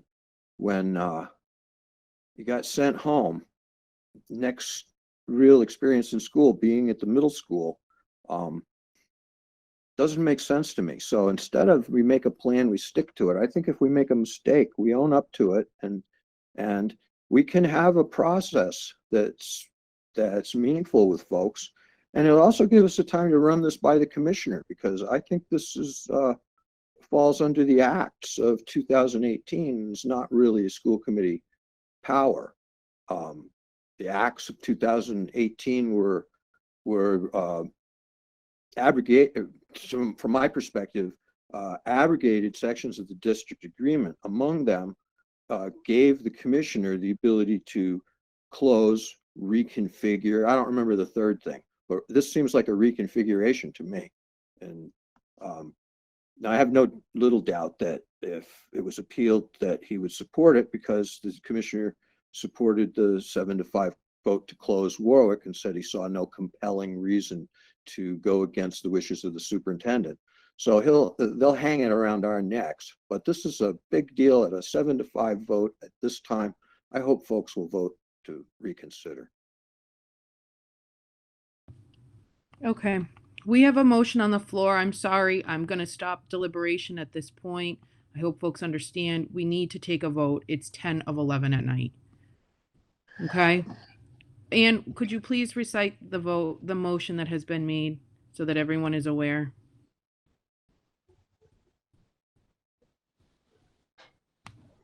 Yeah, I gotta find it.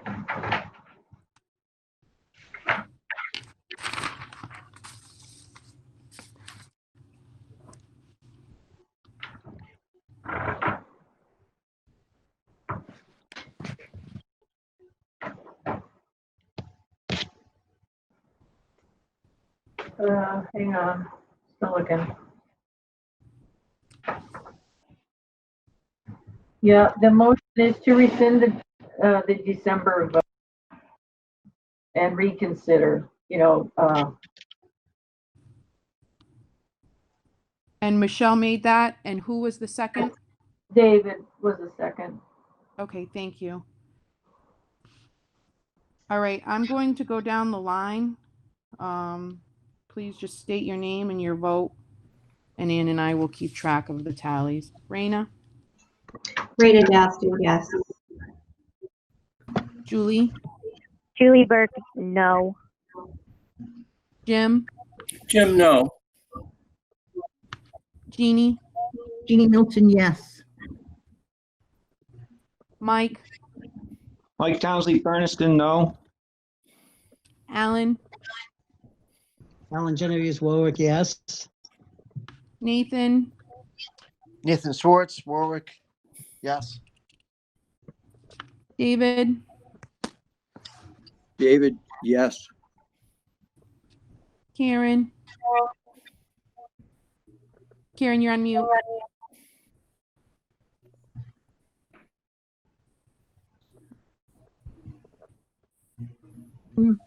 Karen, no. Michelle? Michelle Geruso, yes.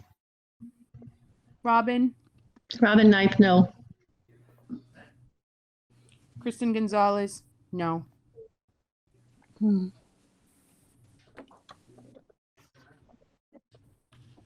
So the motion is, the vote is 6 yes and 6 no. Is that what you have, Ann?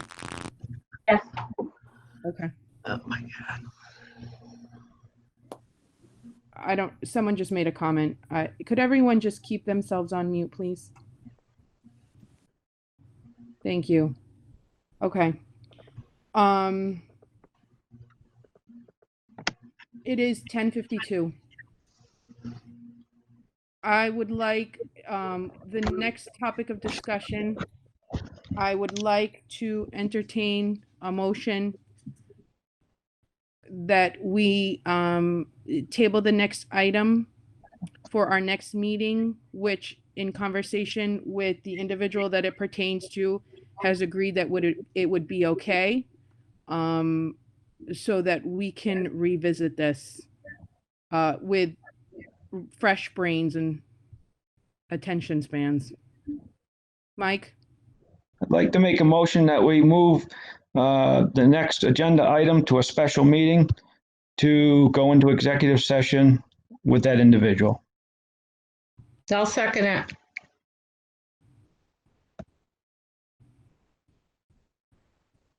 Okay.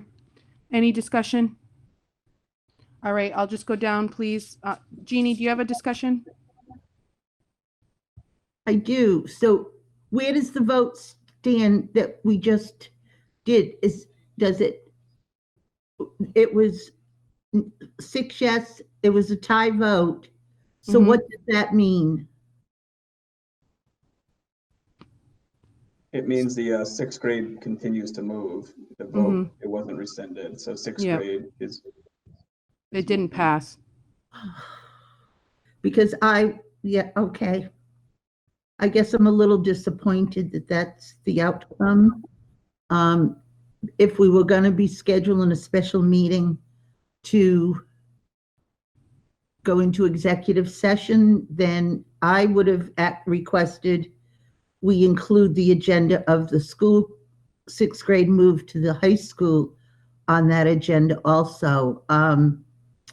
So I guess I have no comments at this point. Okay, are you, I just want to clarify, Jeannie, because I'm having difficulty hearing. I think I have an issue with the computer. Maybe there's some feedback. Are you asking for something to also be added to the agenda if we're making a special school committee meeting? Well, pardon me, yes, I would like to revisit the sixth grade closure only because we ended up with a tie vote tonight. Okay. Then I can get input from Bernardston parents. Okay. So Mike, Respectfully though, we've already voted. Now this is the second vote. Okay, hold on, time out, everyone. I see people's hands are up. Mike made a motion, correct, Mike? That's correct. Okay. Is there a second as it pertains to moving the executive session item to a special school committee meeting? I had already seconded it, Kristen. Thank you, Michelle. I apologize. It's late. Michelle made the second. If there's any discussion as it pertains to moving this executive session item only. None. We will go through the vote. Raina? Raina Dastu, yes. Julie? Julie Burke, yes. Jim, yes. Jim? Thank you, Jim. Jeannie? Jeannie, yes. Mike? Yes. Alan? Alan Genovese, Warwick, yes. Nathan? Nathan Schwartz, yes. David? David abstain. Karen? Karen, yes. Michelle? Yes. Michelle, yes. Thank you. Sorry. Robin? Robin, yes. And Kristen, yes. So that motion passes. We will move the executive session item to a special school committee meeting, and we will notify everyone of that date and time, okay? I see computer hands up. I'm not sure if that's people's intentions to have their computer hands up or not. Tanya, go ahead. I see your head nodding. I just want to make it clear that I don't think we need a special meeting for it because it's a revisit of something we already discussed and shouldn't take that long. It can just be moved to our regular February school committee meeting. Okay, thank you for that. Okay. Alan, you have your hand up. Are you looking to speak? Oh, Michelle, no, you thank have you. your hand up. Are you looking to speak?